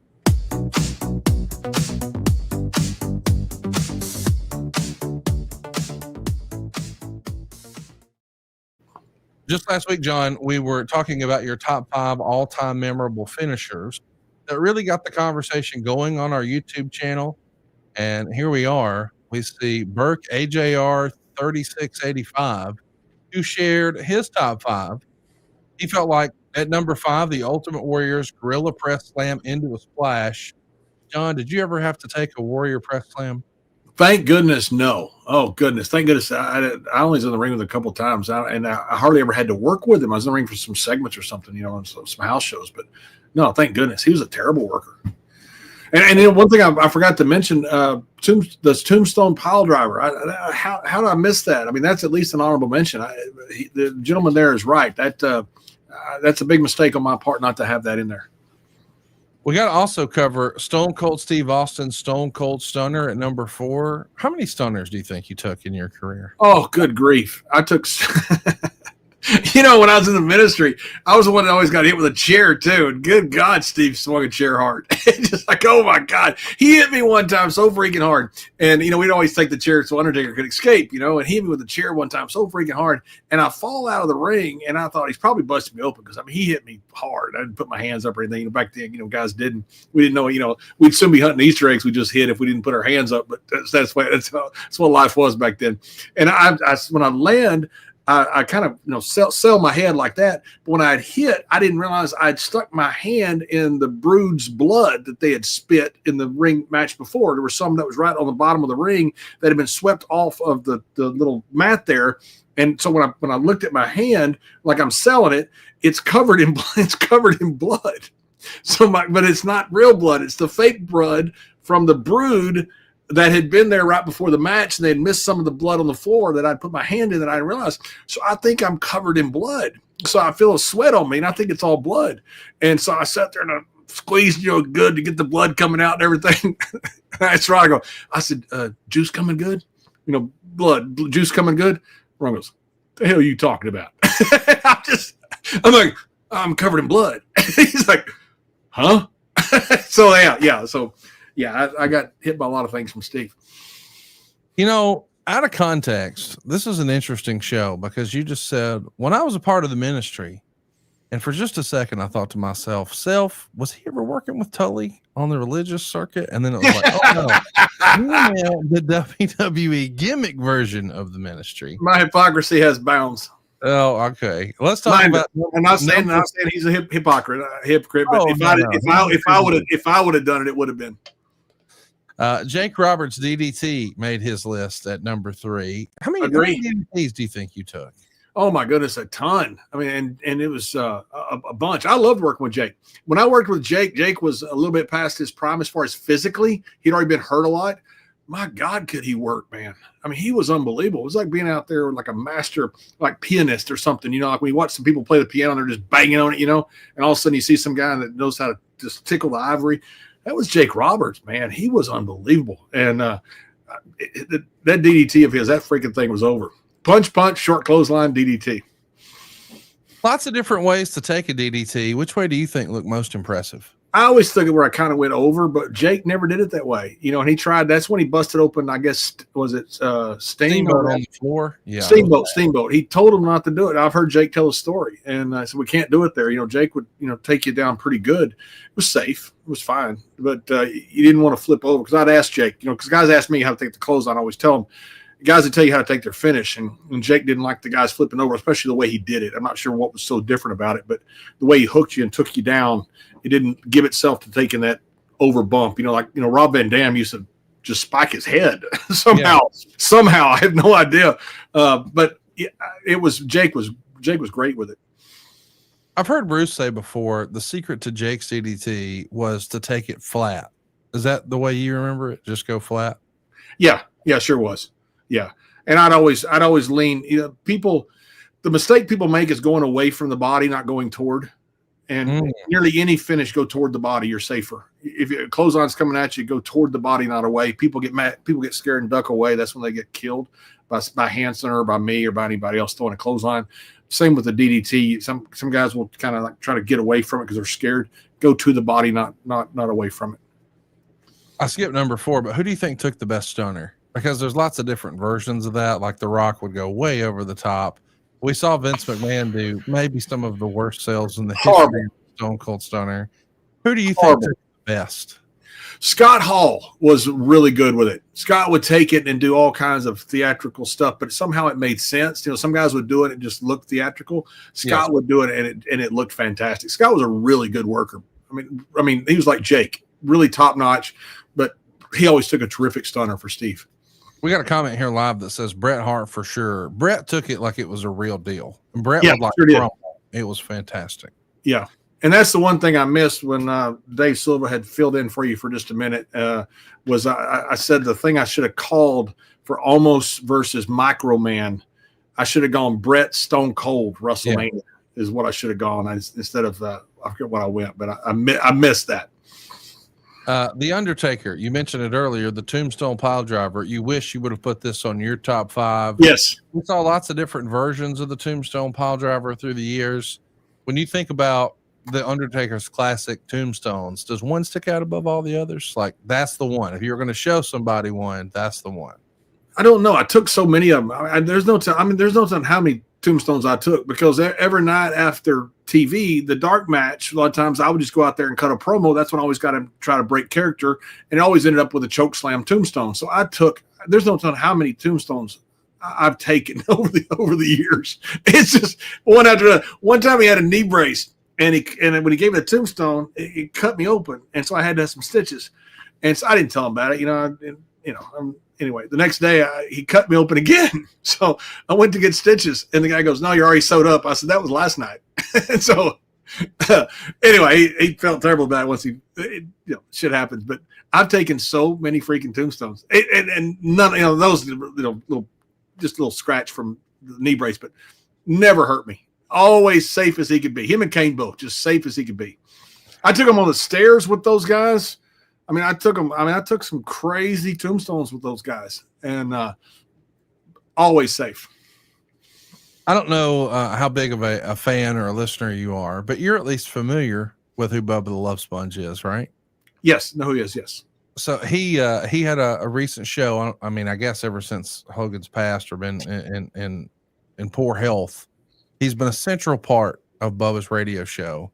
So since all of that's happened, I saw a clip recently where Bubba said, I think this is the first time this has been told publicly, that Hogan was never hurt by the Undertaker's tombstone at Survivor Series 1991. And we kind of all knew that. Oh, yeah, no doubt about it. But according to Bubba, Hulk just wanted some time off and knew there was only one way to do it. So he had to convince the old man that he was injured, so he went to the hospital and all of that just so he could have some time off, which I thought was maybe crazy like a fox genius, but at the same time, for a young guy like Undertaker, it had to be devastating. Devastating. Yes. I mean, the guy that slammed the Giant, you come in and you're the new guy, and all of a sudden you hurt the guy, or he claims that you hurt the guy that he claims you hurt him. Yeah. I mean, that is a terrible thing to put on a person, to say that they're unsafe. I mean, that's a career killer. People don't want to work with you, and Hogan, who was didn't have any problems working with anybody. All of a sudden makes up. And you could tell by the freaking video, Yes. Taker wasn't close to hurting him. It was like when freaking Kane tombstone Linda McMahon. He made sure that woman was perfectly safe. Like when I freaking pushed Mrs. Guerrero down, I made sure that woman perfectly safe. Taker took care of him, and then all of a sudden he gets labeled with that. I mean, that was. I thought that's pretty rotten thing to do. And I don't mean to talk about Hogan. Oh, of course. That I thought that was uncalled for. To do something like that just to get time off. Vader wanted time off. That's when he pretended to blow up his head in Austin that time and underneath the pyro, because he just wanted to go home. My favorite is the Ron Simmons explanation. So you died. So let me get this right. You died. Yes. You died. Let's talk he's about like, fuck you guys. This big 400-pound guy's all mad. He goes, fuck you guys. The tombstone. I don't remember off the top of my head. I can't close my eyes and reimagine how you took it. Did you grasp on the? I grasped. The back. Taker was safe as he could be. I mean, I took it on stairs. He walked upstairs with. So did Kane. I mean, I had no problem doing anything those guys wanted. They're perfectly safe. I was the one that tried to talk Vader into doing the moonsault into a tombstone on Taker at Royal Rumble. And just call it on the fly. He'd have freaking impaled him. The number one move, according to our YouTube comment of the week, is Hulk Hogan's atomic leg drop, and it's not even close. I know you took a lot of finishers through the years. Did you take a leg drop from the? I did, and he busted my nose with it. And I was so happy that Hogan gave me a leg drop because somebody had to take it. It was a dark match. And of course, I volunteered to take it. I had to take Hogan's leg drop. That was like a rite of passage, man. Oh my God! They wanted somebody to do the job for Hogan. Hell yes, I'll do it. And so I took the leg drop, and he busted my nose. And I was trying to get the blood off so nobody saw it. I was embarrassed. And I come back and Finley's like, he's got a plastic knee. He broke your nose with a plastic knee. He's like making fun of me. I go, shut up! Just don't say anything. Just don't tell anybody. Well, we're going to tell everybody. Hey, and by the way, I think you made this list because the Iron Claw wasn't on it. Oh, no. That was our YouTube comment of the week. Greatly appreciate his support. We are going to be talking JBL's top 5 pro wrestling returns. So drop that in the comments below. But right now, let me tell you something that's in everybody's top 5. I'm talking about Magic Spoon. Magic Spoon makes high protein, zero sugar cereal and treats. They've been reinvented from your childhood. Man, you can taste the nostalgia. When it comes to their cereal, we've been bragging about it for years. Every serving of Magic Spoon high protein cereal, dude, it's got 13 grams of protein. It's got 0 grams of sugar and only 4 grams of net carbs. And they come in all your nostalgic flavors like fruity, cocoa, frosted. Yeah, it tastes like those. You know what I'm talking about. But the high protein treats from Magic Spoon, man, that's where it's it for me. It's crispy, it's crunchy, it's airy. It's a great way to get 12 grams of protein on the go. They've got flavors like marshmallow, tastes just like Mom used to make. Chocolatey peanut butter, that's Dave Silva's favorite. He calls it the peanut butter cup. And I like the dark chocolate. I even love the double chocolate. Both are great on the go, your pre, your post workout, even as a midnight snack. And right now you can get $5 off your next order at magicspoon.com/wrestle. Or look for Magic Spoon on Amazon or even in your nearest grocery store. But to support the show, go right now to magicspoon.com/wrestle for $5 off. That's magicspoon.com/wrestle. We're finally here. I can't believe this is real. JBL's top 5 pro wrestling returns. Is there anything that gets a cheap pop from the crowd bigger or faster than a return, an unexpected return? People lose their mind for that more than anything, don't they, John? Yeah, especially when it's unexpected. Yes. I mean, I was out there, there's so much iconic stuff, like the glass breaking and all of a sudden, or do you smell? And all of a sudden the place just goes freaking ballistic, man. I mean, it's been so much fun to be in places and to see, I've been there for a lot of them, to see these returns. Anytime Brock Lesnar comes back, man, holy cow. I mean, everything changes, the whole mood of everything. And all of a sudden you're just got a normal wrestling show and all of a sudden everybody's like, uh-oh, iconic moment. There's nothing better than a great return. Well, let's get to it. The Dudley Boyz at the Barclays Centers comes in at number 5. This was a big return, and it wasn't that so long ago. It might not be on everybody's all-time list, but you were there live in the building doing commentary 10 years ago. It was the Raw the night after SummerSlam 2015, where the Dudleys made a surprise return to call their shot against New Day. Why does this one stand out for you so big, John? I just think the reaction of it. I was doing commentary on it, and you talk about great reactions, and all these returns have great reactions. This thing was unbelievable, man. I mean, that crowd went nuts. It's so cool when you're sitting down there ringside because you're right in the middle of the arena, so you feel the crowd as much as you hear it. And man, when they came out, that place was rumbling. I mean, just rumbling. That's their home. And all of a sudden the Dudleys come out, man, here's the New Day is getting over like crazy. Here's this iconic tag team. That was one of the most fun things I've ever called. The crowd reaction is one of the things that makes it so special. And if you go back and you watch this clip on YouTube, you can almost tell in your voice how excited and over the moon you were to be on the call for this. But even look at the fans in the background. Everybody's on their feet. Everybody's ready for this. This pulled all of the nostalgia levers that you could ask for in the modern era, don't you think? Absolutely. And that was Devon Dudley doing the Hindenburg splash. I used to always say, oh, the humanity, because he had the glide path of a sofa. He'd climb up there, he just fall off. It was so good. I told you, that's the worst thing I've ever seen. The crowd loved it. I was called, but every time he'd go up there, the humanity. Off the Hindenburg crashing. Do you ever take a 3D through a table? Yeah, I sure did. Yeah, sure did. How bad does that suck going stomach first as opposed to back first? Oh, I hope terrible. you never know the difference. Terrible. It's so much easier going back first, because you don't have to worry about, anything, going stomach first. Something's always wrong. Yeah, I hated it. I absolutely hated it. They were great with it. They're great workers and they were very safe, but that's not a fun finish. Did you ever on any of the house shows? Because I know sometimes you guys would ham it up. I mean, Owen Hart used to hit people with a bag of popcorn to see if they would sell it. So people were having fun. They're pulling out red noses. They're putting cucumbers in Undertaker's face. They're doing break dance offs. I mean, house shows were fun. I miss them. I hope they come back one day. But did you ever do the what's up spot? Did you ever do it? Like you and Ron and you're on the top rope and you do it? We've done the what's up before. Yeah. And we never did the spot. We did the what's up and it was god awful horrible. I mean, exactly like you would expect. It was so freaking bad. I mean, it was terrible, but we did it. I mean, the only way Gary Hart used to always say, if they want you to be a clown, be the most professional clown there is. Be a real clown.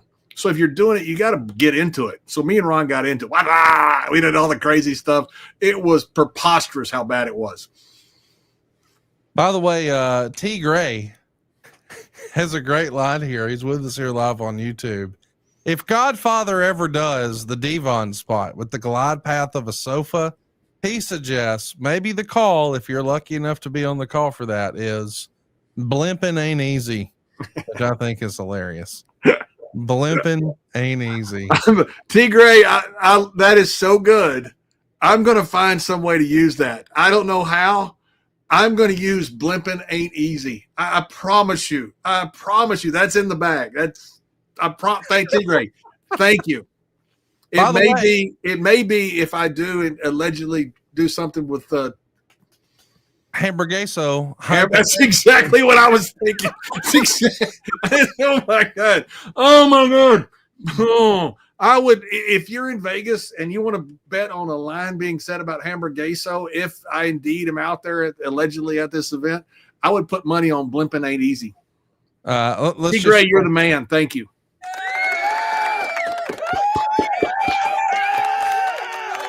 If you wind up using that, allegedly, hypothetically, if you wind up using that this weekend, we will have made wrestling history here today. We will, and we're going to play the clip if I allegedly am out there and using it. But if I'm out there, there's a good chance Hamburguesa is going to be blimping ain't easy. I can't wait. You know how they say here in Vegas, blimping ain't easy. Very good. You're ready. You're ready. I'm ready. Let's talk a little bit about your number 4 on the JBL top 5 wrestling returns list. Of course, we're doing this about AJ Lee's returns. We thought, why not just celebrate some of John's favorites And here's one I would have never expected to be on the list. And we're going to learn something today. We're going to sit under the learning tree because number 4 is Ricky Dozan returning in 1957 to fight Lou Thez.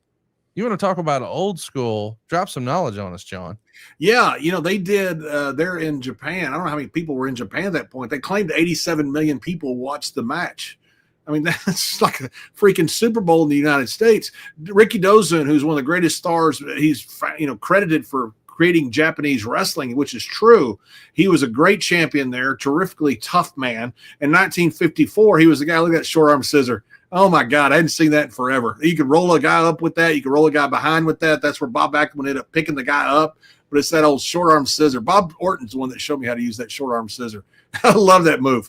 But Ricky Dozan took about 3 years off to promote wrestling, and Lou Thez became this huge star in the meantime, or at least his star got bigger. And then Lou Thez came back because he had won the title from Ricky Dozan, came back in 1957, and they had this iconic match, and it made Japanese wrestling one of the greatest matches in wrestling history, but one of the greatest returns as well. You mentioned how many people were watching it, and I think this is the stat you were looking for. Lou Thez and Ricky Dozan got an 87.5 rating. 87.5. Yes. Sorry. But what we're saying is if we were to convert that to what we call a share, that means if there were 100 television sets in Japan, 87.5 of those were watching this match. That's unbelievable. 9 out of 10 people in the whole country watched it. Were watching this match. Yes. That's how big this return was. I mean, that's got to be the greatest return ever. And it created everything we have in Japan now. This was all going back to this one match. I'm looking right now. What rating share did the Super Bowl get this year? And see what we can get. And the answer is 83%. So you're talking about Lou Thez versus Ricky Dozan being bigger than the freaking Super Bowl. That's how many people were watching it. It's unbelievable when you think about it. It's unreal. One of the greatest returns ever. Ricky Dozan, there's so much that's owed to that man. And Thez. Thez was the ultimate troubadour, go around the world, and the ultimate, he was a great champion. Hey, I'm glad you said troubadour because I'll admit, not a huge country fan. And if I am, it's like old Waylon Jennings. But there's a George Strait song that they played at the end of the Undertaker series when they did like a countdown of his last ride, if you will, on the WWE network a few years ago when he formally retired. And they licensed that George Strait song. And Undertaker said that for several years there towards the end, he would listen to that song to sort of get in that frame of mind. Did you know that before you saw the documentary? I didn't know that. No, that's the first I'd ever heard of it. I got the honor of not spending a whole weekend, but I got to have lunch with George and drinks with his son and him at one night. And a guy invited me over to the table and said, "Hey, sit down with us and meet my friend George Strait." And I thought, "Oh, that's cute. He's got the same name as the country star, but he's not this, you look at the pictures, of George Strait from 40 years ago. He's 40 years younger. He's a really good looking guy in a black cowboy hat, and he was there with the ball cap on and golf clothes. And I sat down and he said something about the Freeman Coliseum in San Antonio. The only way you know that is if you're a performer. And I thought, oh my God, I'm sitting next to freaking George Strait. When I left, my buddy's from England. He goes, "You act like that guy was a big guy." I said, "He's got more number ones than your stupid Beatles." How about that? Well, let's talk about number 3 on JBL's Top 5 Wrestling Returns list. This is one I think everybody's familiar with. John Cena's Royal Rumble return. What a major moment this was. People didn't expect this. And he pops up out of nowhere. As a reminder, he tore his pec muscle in early October on an episode of Monday Night Raw. It was against Mr. Kennedy.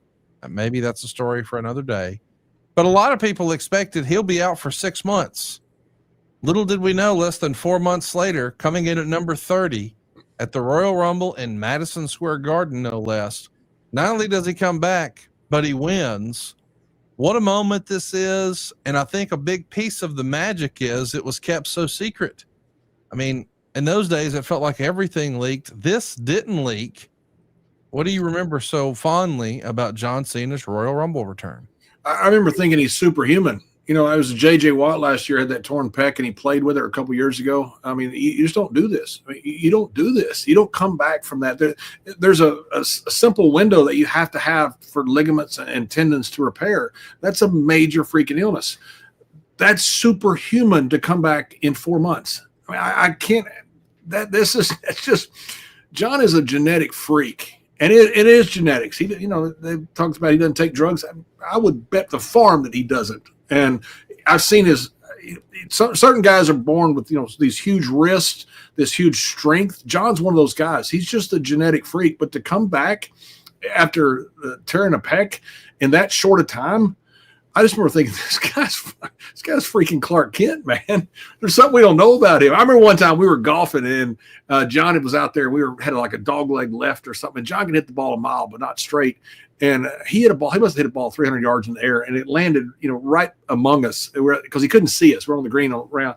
I bet he hit the ball 300 something yards in the air. The damn ball hit. Now I did bet. I said I bet he bogeys the hole because he can't putt. But man, he is a genetic freak. Number 2 on JBL's list of top 5 wrestling returns is Triple H returning after the quad injury.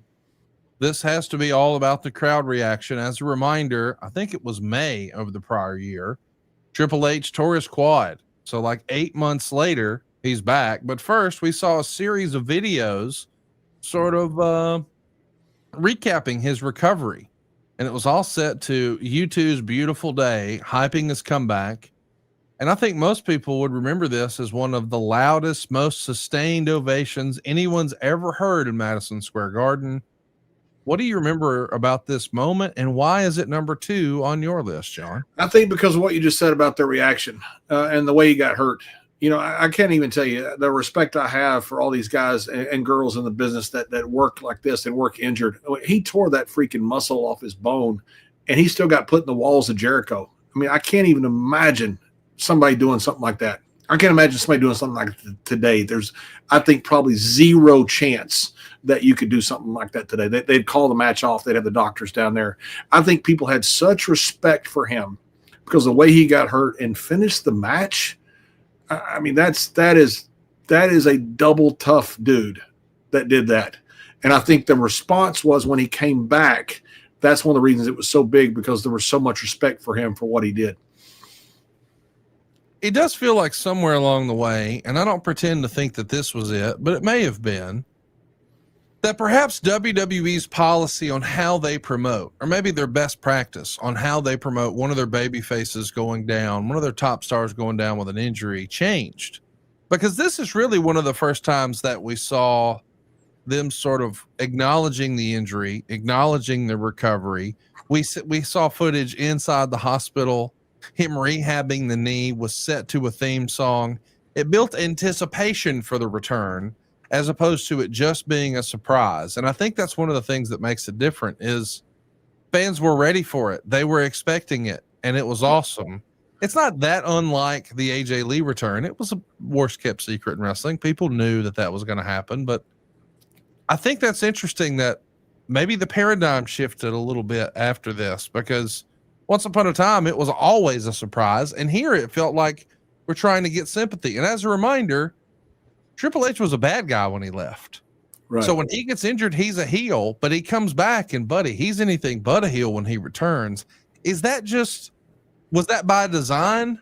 Do you think, did they know he was going to be a baby face when he came back? Because setting that song to it does feel like unique treatment for a heel.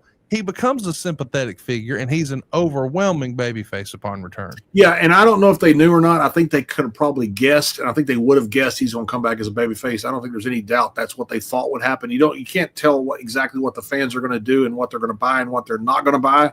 You have a lot of people that have been in business a long time make pretty good guesses, and I'm sure they would guess that's what would happen. I think that what happened with it was several things. I mean, you can do all the vignettes you want.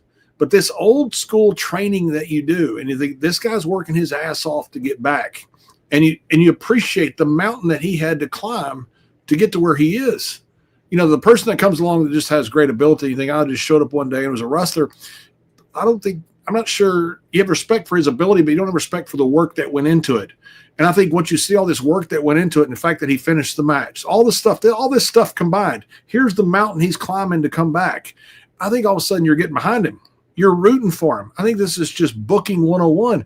It's the same thing that guys did back in the day with Strangler Lewis, with Frank Gotch, with Gus Sonnenberg, with Jim Londos, with Lou Thez. They promoted stuff by training videos and showed how much that people had to train to be part of this business. It made people respect what they did. And I think that's what it was with Triple H here. People just are looking at it. And these weren't vignettes. These weren't selfies being taken. Oh, here I am at rehab. No, it's here he is working his ass off at rehab. Here he is working his ass off in the gym. Here he is what he has to do to get back. Here he is hardly able to walk. Here he is getting better. And I think people look at this and go, man, I love this guy. Look how hard he works to get there. I think that had a lot to do with it. I'm going to go down a rabbit hole here for a minute. Do you think wrestling changed or did Vince change as far as that approach? Because if you go back to the 80s, man, how many vignettes were there of Ravishing Rick Rude or Hulk Hogan or guys like this in the gym? Like I remember before Jake was using his theme music, there's a pretty classic video of Hulk Hogan lifting heavy weight to Jake's theme. And it's badass. It's super fun. But if you watch a movie like Rocky, man, there's always training montages. It became a trope. Right. But eventually it feels like maybe Vince changed his mind.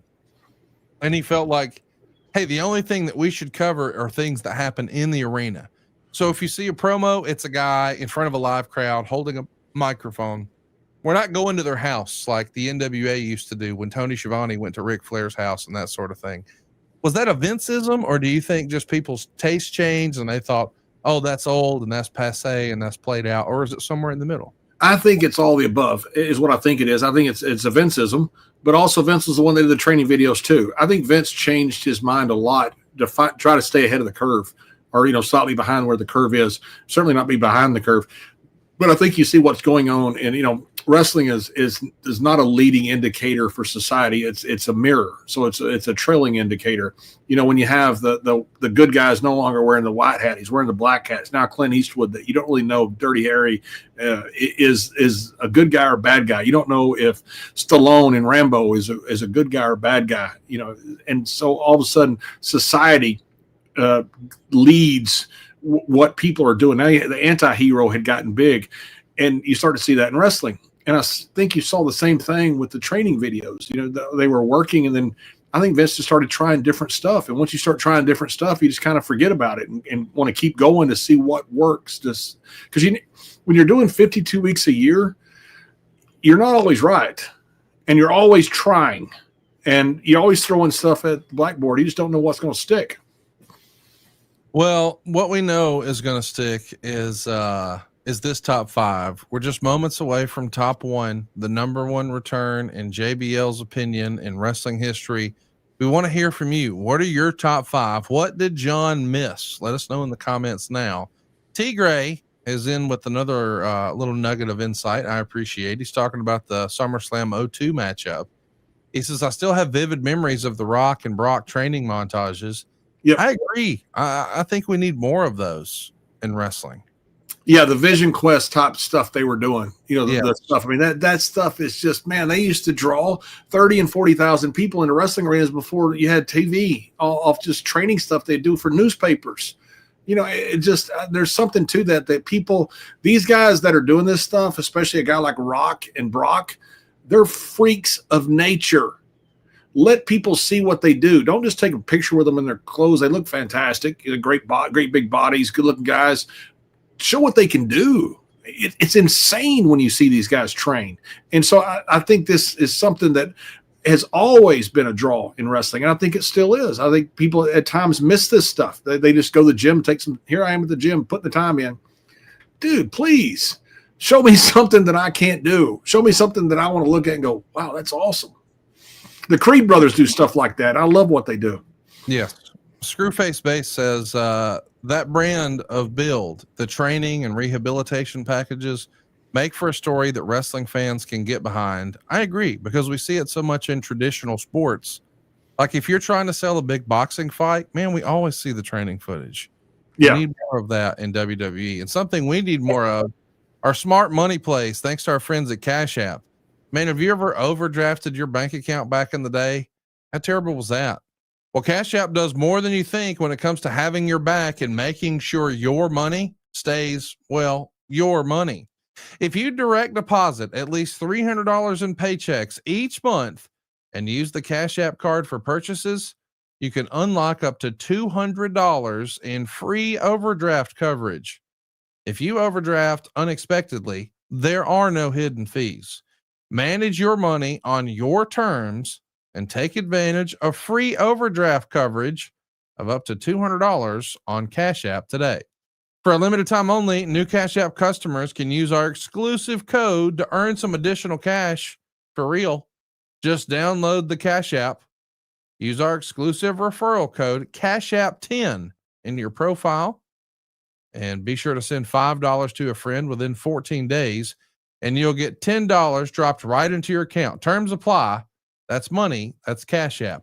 Cash App is a financial services platform, not a bank. Banking services provided by Cash App's bank partners, prepaid debit cards issued by Sutton Bank, member FDIC, overdraft coverage provided by Cash App, a Block Inc. brand. Visit cash.app/legal/podcast for full disclosures. Well, without further ado, I wish I had a drum roll. JBL's number one wrestling return on his top 5 list of wrestling returns is Edge in 2020. Talk to me about it, John. Yeah, Edge was, you talk about an incredible career, and you talk about everything that you want in a performer. He was a terrific tag team. He was a terrific babyface. He was one of the best heels, I think, of all time. I mean, he was so freaking good. And then all of a sudden you get that taken away. Not that, he retired just because he wanted to and do other things. He chose to, but his body gave out on him. His neck gave out on him. And all of a sudden you find a way to get him back, and unexpectedly, I just think it's one of the greatest returns in wrestling history. I mean, you got CM Punk who came back. You've got a lot of great returns. The Hardy Boys that came back, I thought were fantastic. But Edge coming back to me, they're all great. We're talking about what's greater. I don't know if it's greater, but I think it can stand at the top as well as any of them can. Of course, we all remember the real life Adam Copeland. We know him as Edge, had to retire in 2011 and get a third level of his neck fused.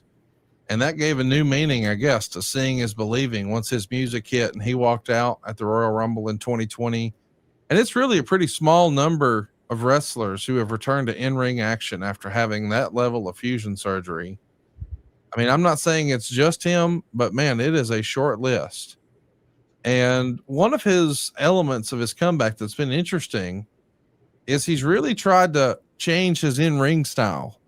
And I think that a lot of wrestlers have to do that as they get older, as their injuries start to stack up.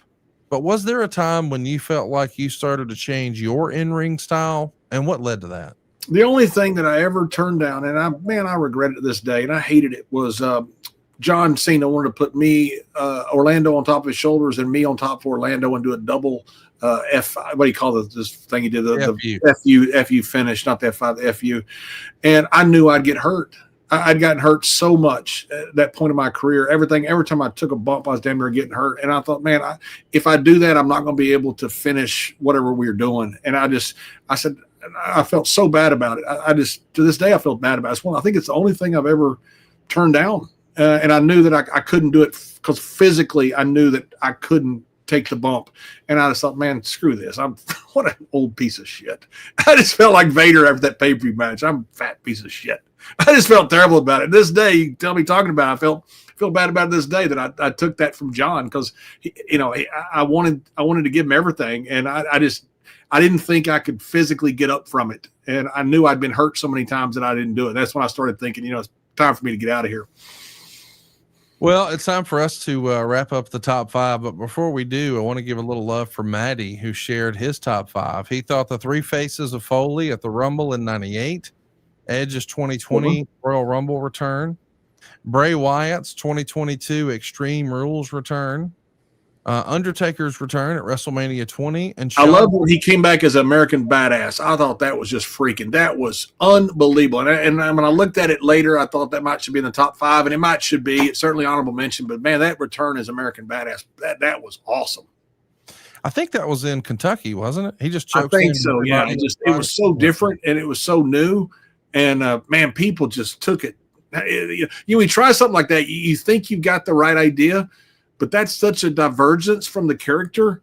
I mean, that could have been bad if people didn't buy it, and people bought it like crazy.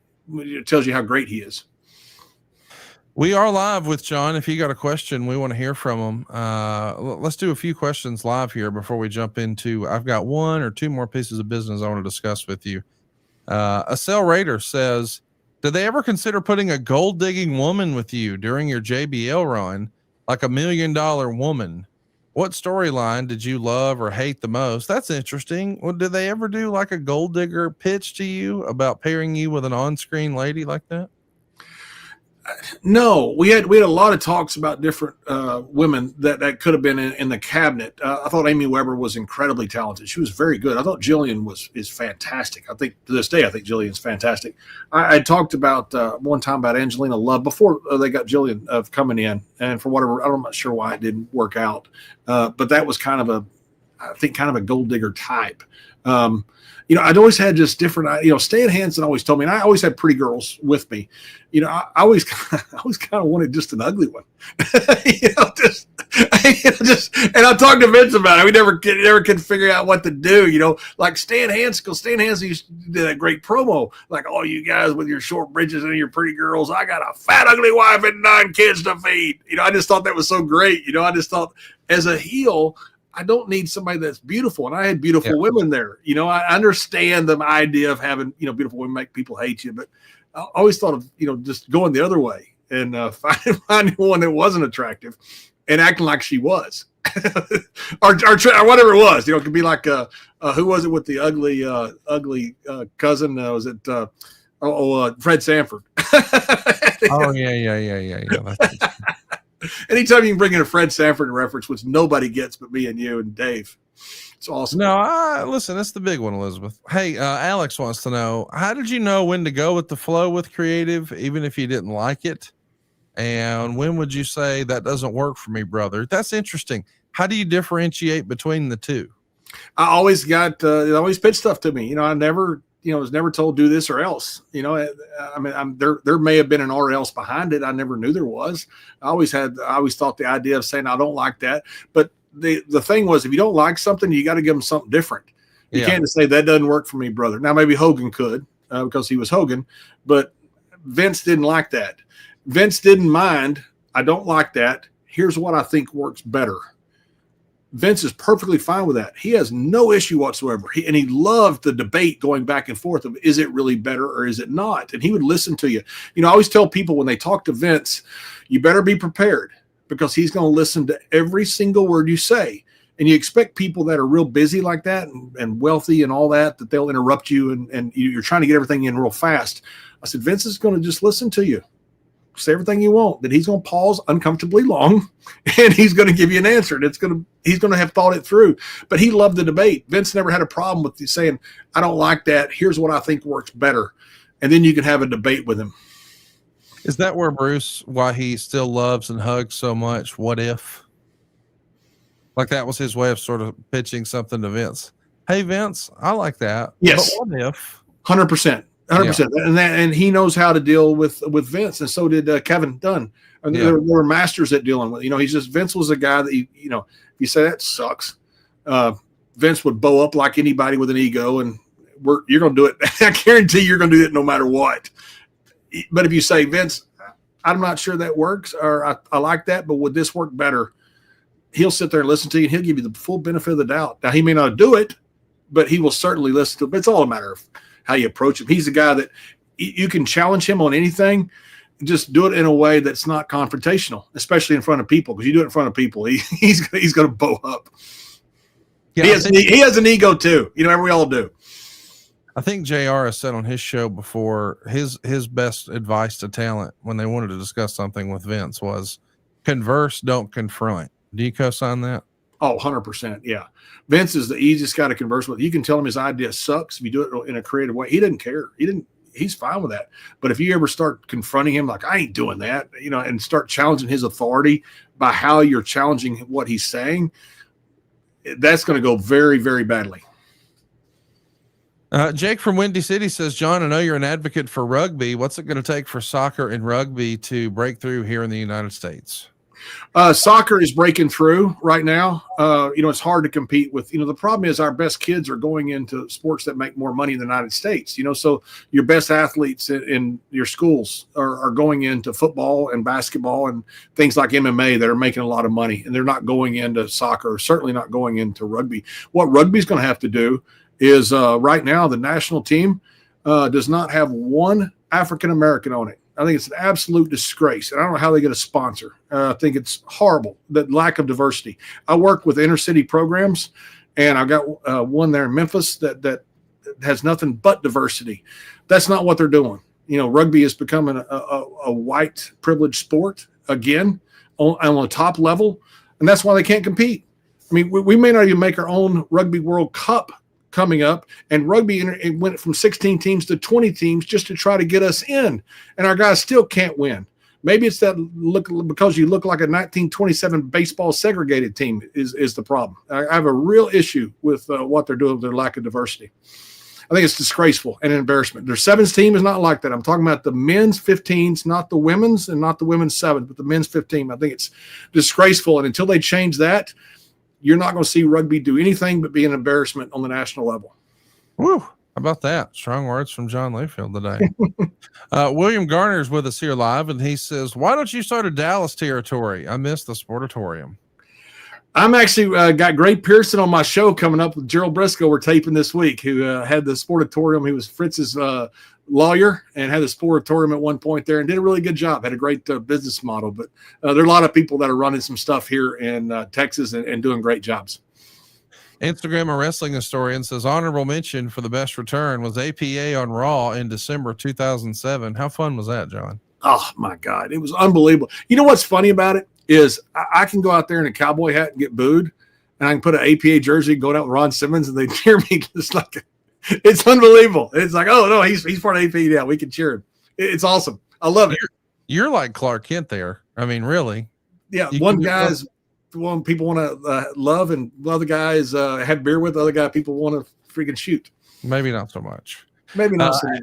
Alex says, watching you and Booker's pod at the same time. Brad Gilmore just told me to tell you, call Booker to set something up with his podcast. So how about that? Little love from Brad and Booker today. I love Booker, but what a good dude Booker is, man. We broke in together, and Booker's been so good. I saw him and Charmel recently, and man, what a good dude.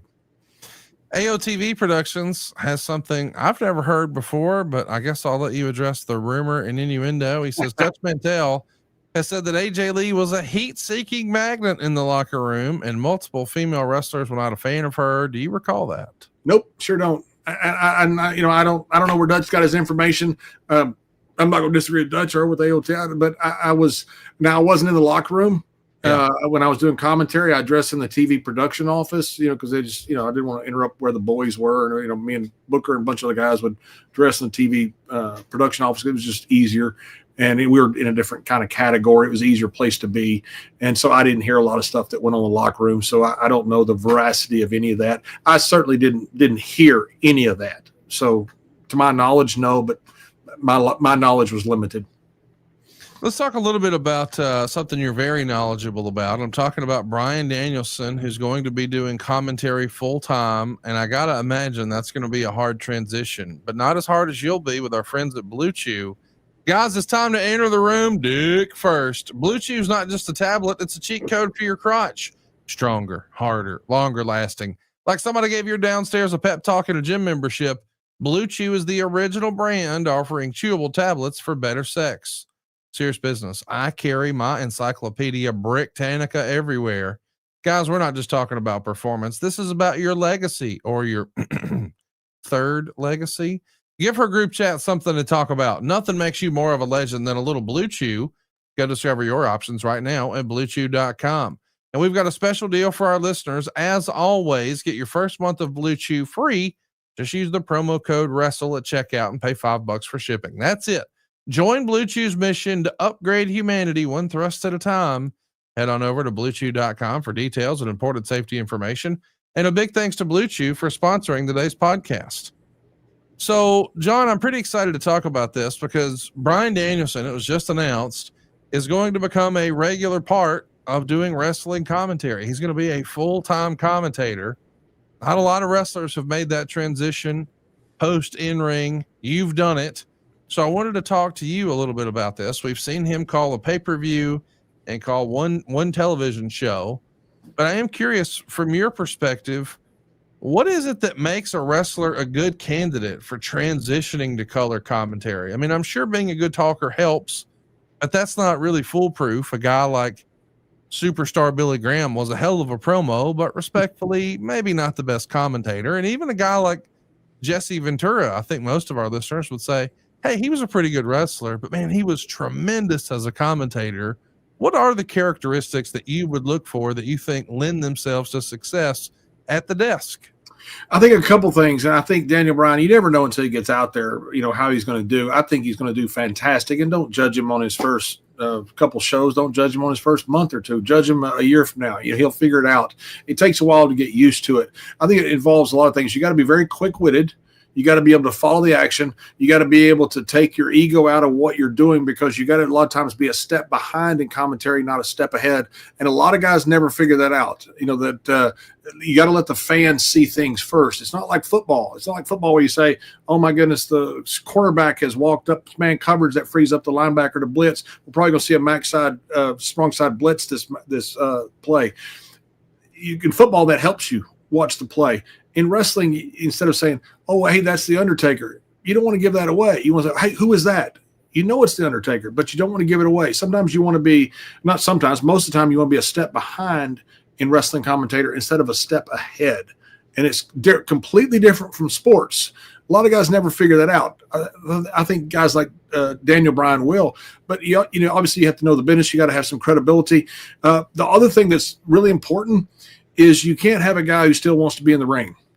When I first did commentary, I was still wanting to be in the ring. When I first coached, I coached here at the junior college here in Texas. I still wanted to play. I always thought I could probably been a pretty good coach. I don't think I was that great, because my mind was I'm still wanting to play. And my mind when I was first a commentator was I still want to be a wrestler. And later when I go in and I do commentary now, not that I'm good or bad or indifferent, but the mindset is certainly I just want to be a good commentator. I just want to have fun. I want to call the match. I want to make these guys look good. I want to get their storyline across. I want to yell, oh my God, it's Demonito. We're all doomed. I want to have some fun. And I want to help whatever's going on out there. And that comes from me being an old guy that doesn't want to get back in the ring. So when Daniel's out there, I think now because he's kind of resigned to the fact that his in-ring time is either closing up or over, I think it'll be fantastic. But that's a real problem with guys, that you put guys out there that still want to be in the wrestling because they can't take themselves out of the equation in the match. I do want to ask, do you think it's more difficult to do that as a babyface? Because I feel like being a heel commentator, much like being a heel wrestler, has to be easier, right? Oh my God. Yeah. I mean, look at people online. I mean, look at your comments. Most of them are negative because it sounds so much smarter being a smart ass or being a negative. If you say something's good, people bash you. What do you mean that's good? You don't remember in 1958 when this happened? And people want to bash you. When you say it sucks, you sound like you're smart. And so, yeah, I think it's easier to be a heel. But to me, it's harder to get things over. Whatever you are, you got to figure out a way to – you're not going to make any money you getting over. You're going to make money getting those guys in the ring over. And that's the big mindset. But again, it's ego, about where your ego is. Is your ego is people going to say, oh, man, he's a great heel commentator. He buried the shit out of those guys. Well, if you did, you're not a very good commentator. And you got to figure out a way to people almost commentary almost needs to be where it's so good. People say, man, that match was good, and don't even remember the commentary. That's almost the direction you need to go. Well, the direction I think you need to go is to check out Podcast Heat Wrestling this Thursday night. How cool is this? This Thursday at 8 p.m. Eastern, fresh off of a heart issue that he's thankfully kicked out of. Our buddy Diamond Dallas Page is going to be watching back from the WWE Vault live his infamous match with Randy Savage at Spring Stampede 1997. This all happens this Thursday at 8 p.m. Eastern in Podcast Heat Wrestling. Yes, you'll be able to ask him questions. He's going to talk about his time wrestling with Randy, what it was like backstage, and how important this particular match was to DDP's career. That's happening this Thursday at 8 p.m. Eastern at Podcast Heat Wrestling. Go hit the subscribe button, like, and turn on the notifications bell. And I want to mention, they got a lot of other great stuff over there. I just saw D'Lo Brown tell an untold story about he was actually the agent for the now infamous Sting and Jeff Hardy match at Victory Road. He was the first one to notice that, hey, something's off with Jeff. He told that story for the first time ever at podcastheatwrestling.com. They've also got Raj Giri, Jeff Farmer, and former WWE and TNA star Matt Morgan, all discussing the latest happenings with wrestling, something they call massive heat. And buddy, they got it. Raj Giri, not afraid of the controversy. Dave Sahadi is on there all the time talking about his work behind the scenes with Real American Freestyle with Eric Bischoff. We've got Nick Patrick doing live Q&As and so much more. It's all happening right now at podcastheatwrestling.com. Be sure to hit that subscribe button, turn on the notifications bell, and make plans to be there this Thursday night, September 11th at 8 p.m. Eastern. Bryan Danielson recently did an interview, John, and I wanted to put a button on our show with this. He was putting over during an interview that he was doing for media in Australia, old school wrestling. He said, what I do for entertainment is I read and I watch wrestling. On the plane over here, I was watching old wrestling, and I was trying to do that to show younger talent. Hey, here's some things people used to do in wrestling. Here's some intricacies that have been lost within the evolution of pro wrestling that you could use today that could work really well. That said, you watch Jerry Lawler from Bill Dundee in 85, and it's still captivating here in 2025. Access is so cool, right? When I was a teenager, you'd have to buy a tape for $10 a piece, and I didn't know what was good and what wasn't. Now you have access to so much stuff, there's no reason to watch something that's horrible, right? Unless you get a kick out of seeing something that's really bad. But you could go through the litany of great professional wrestling matches that we have on tape from the 50s until today, and you would never run out of great matches to watch.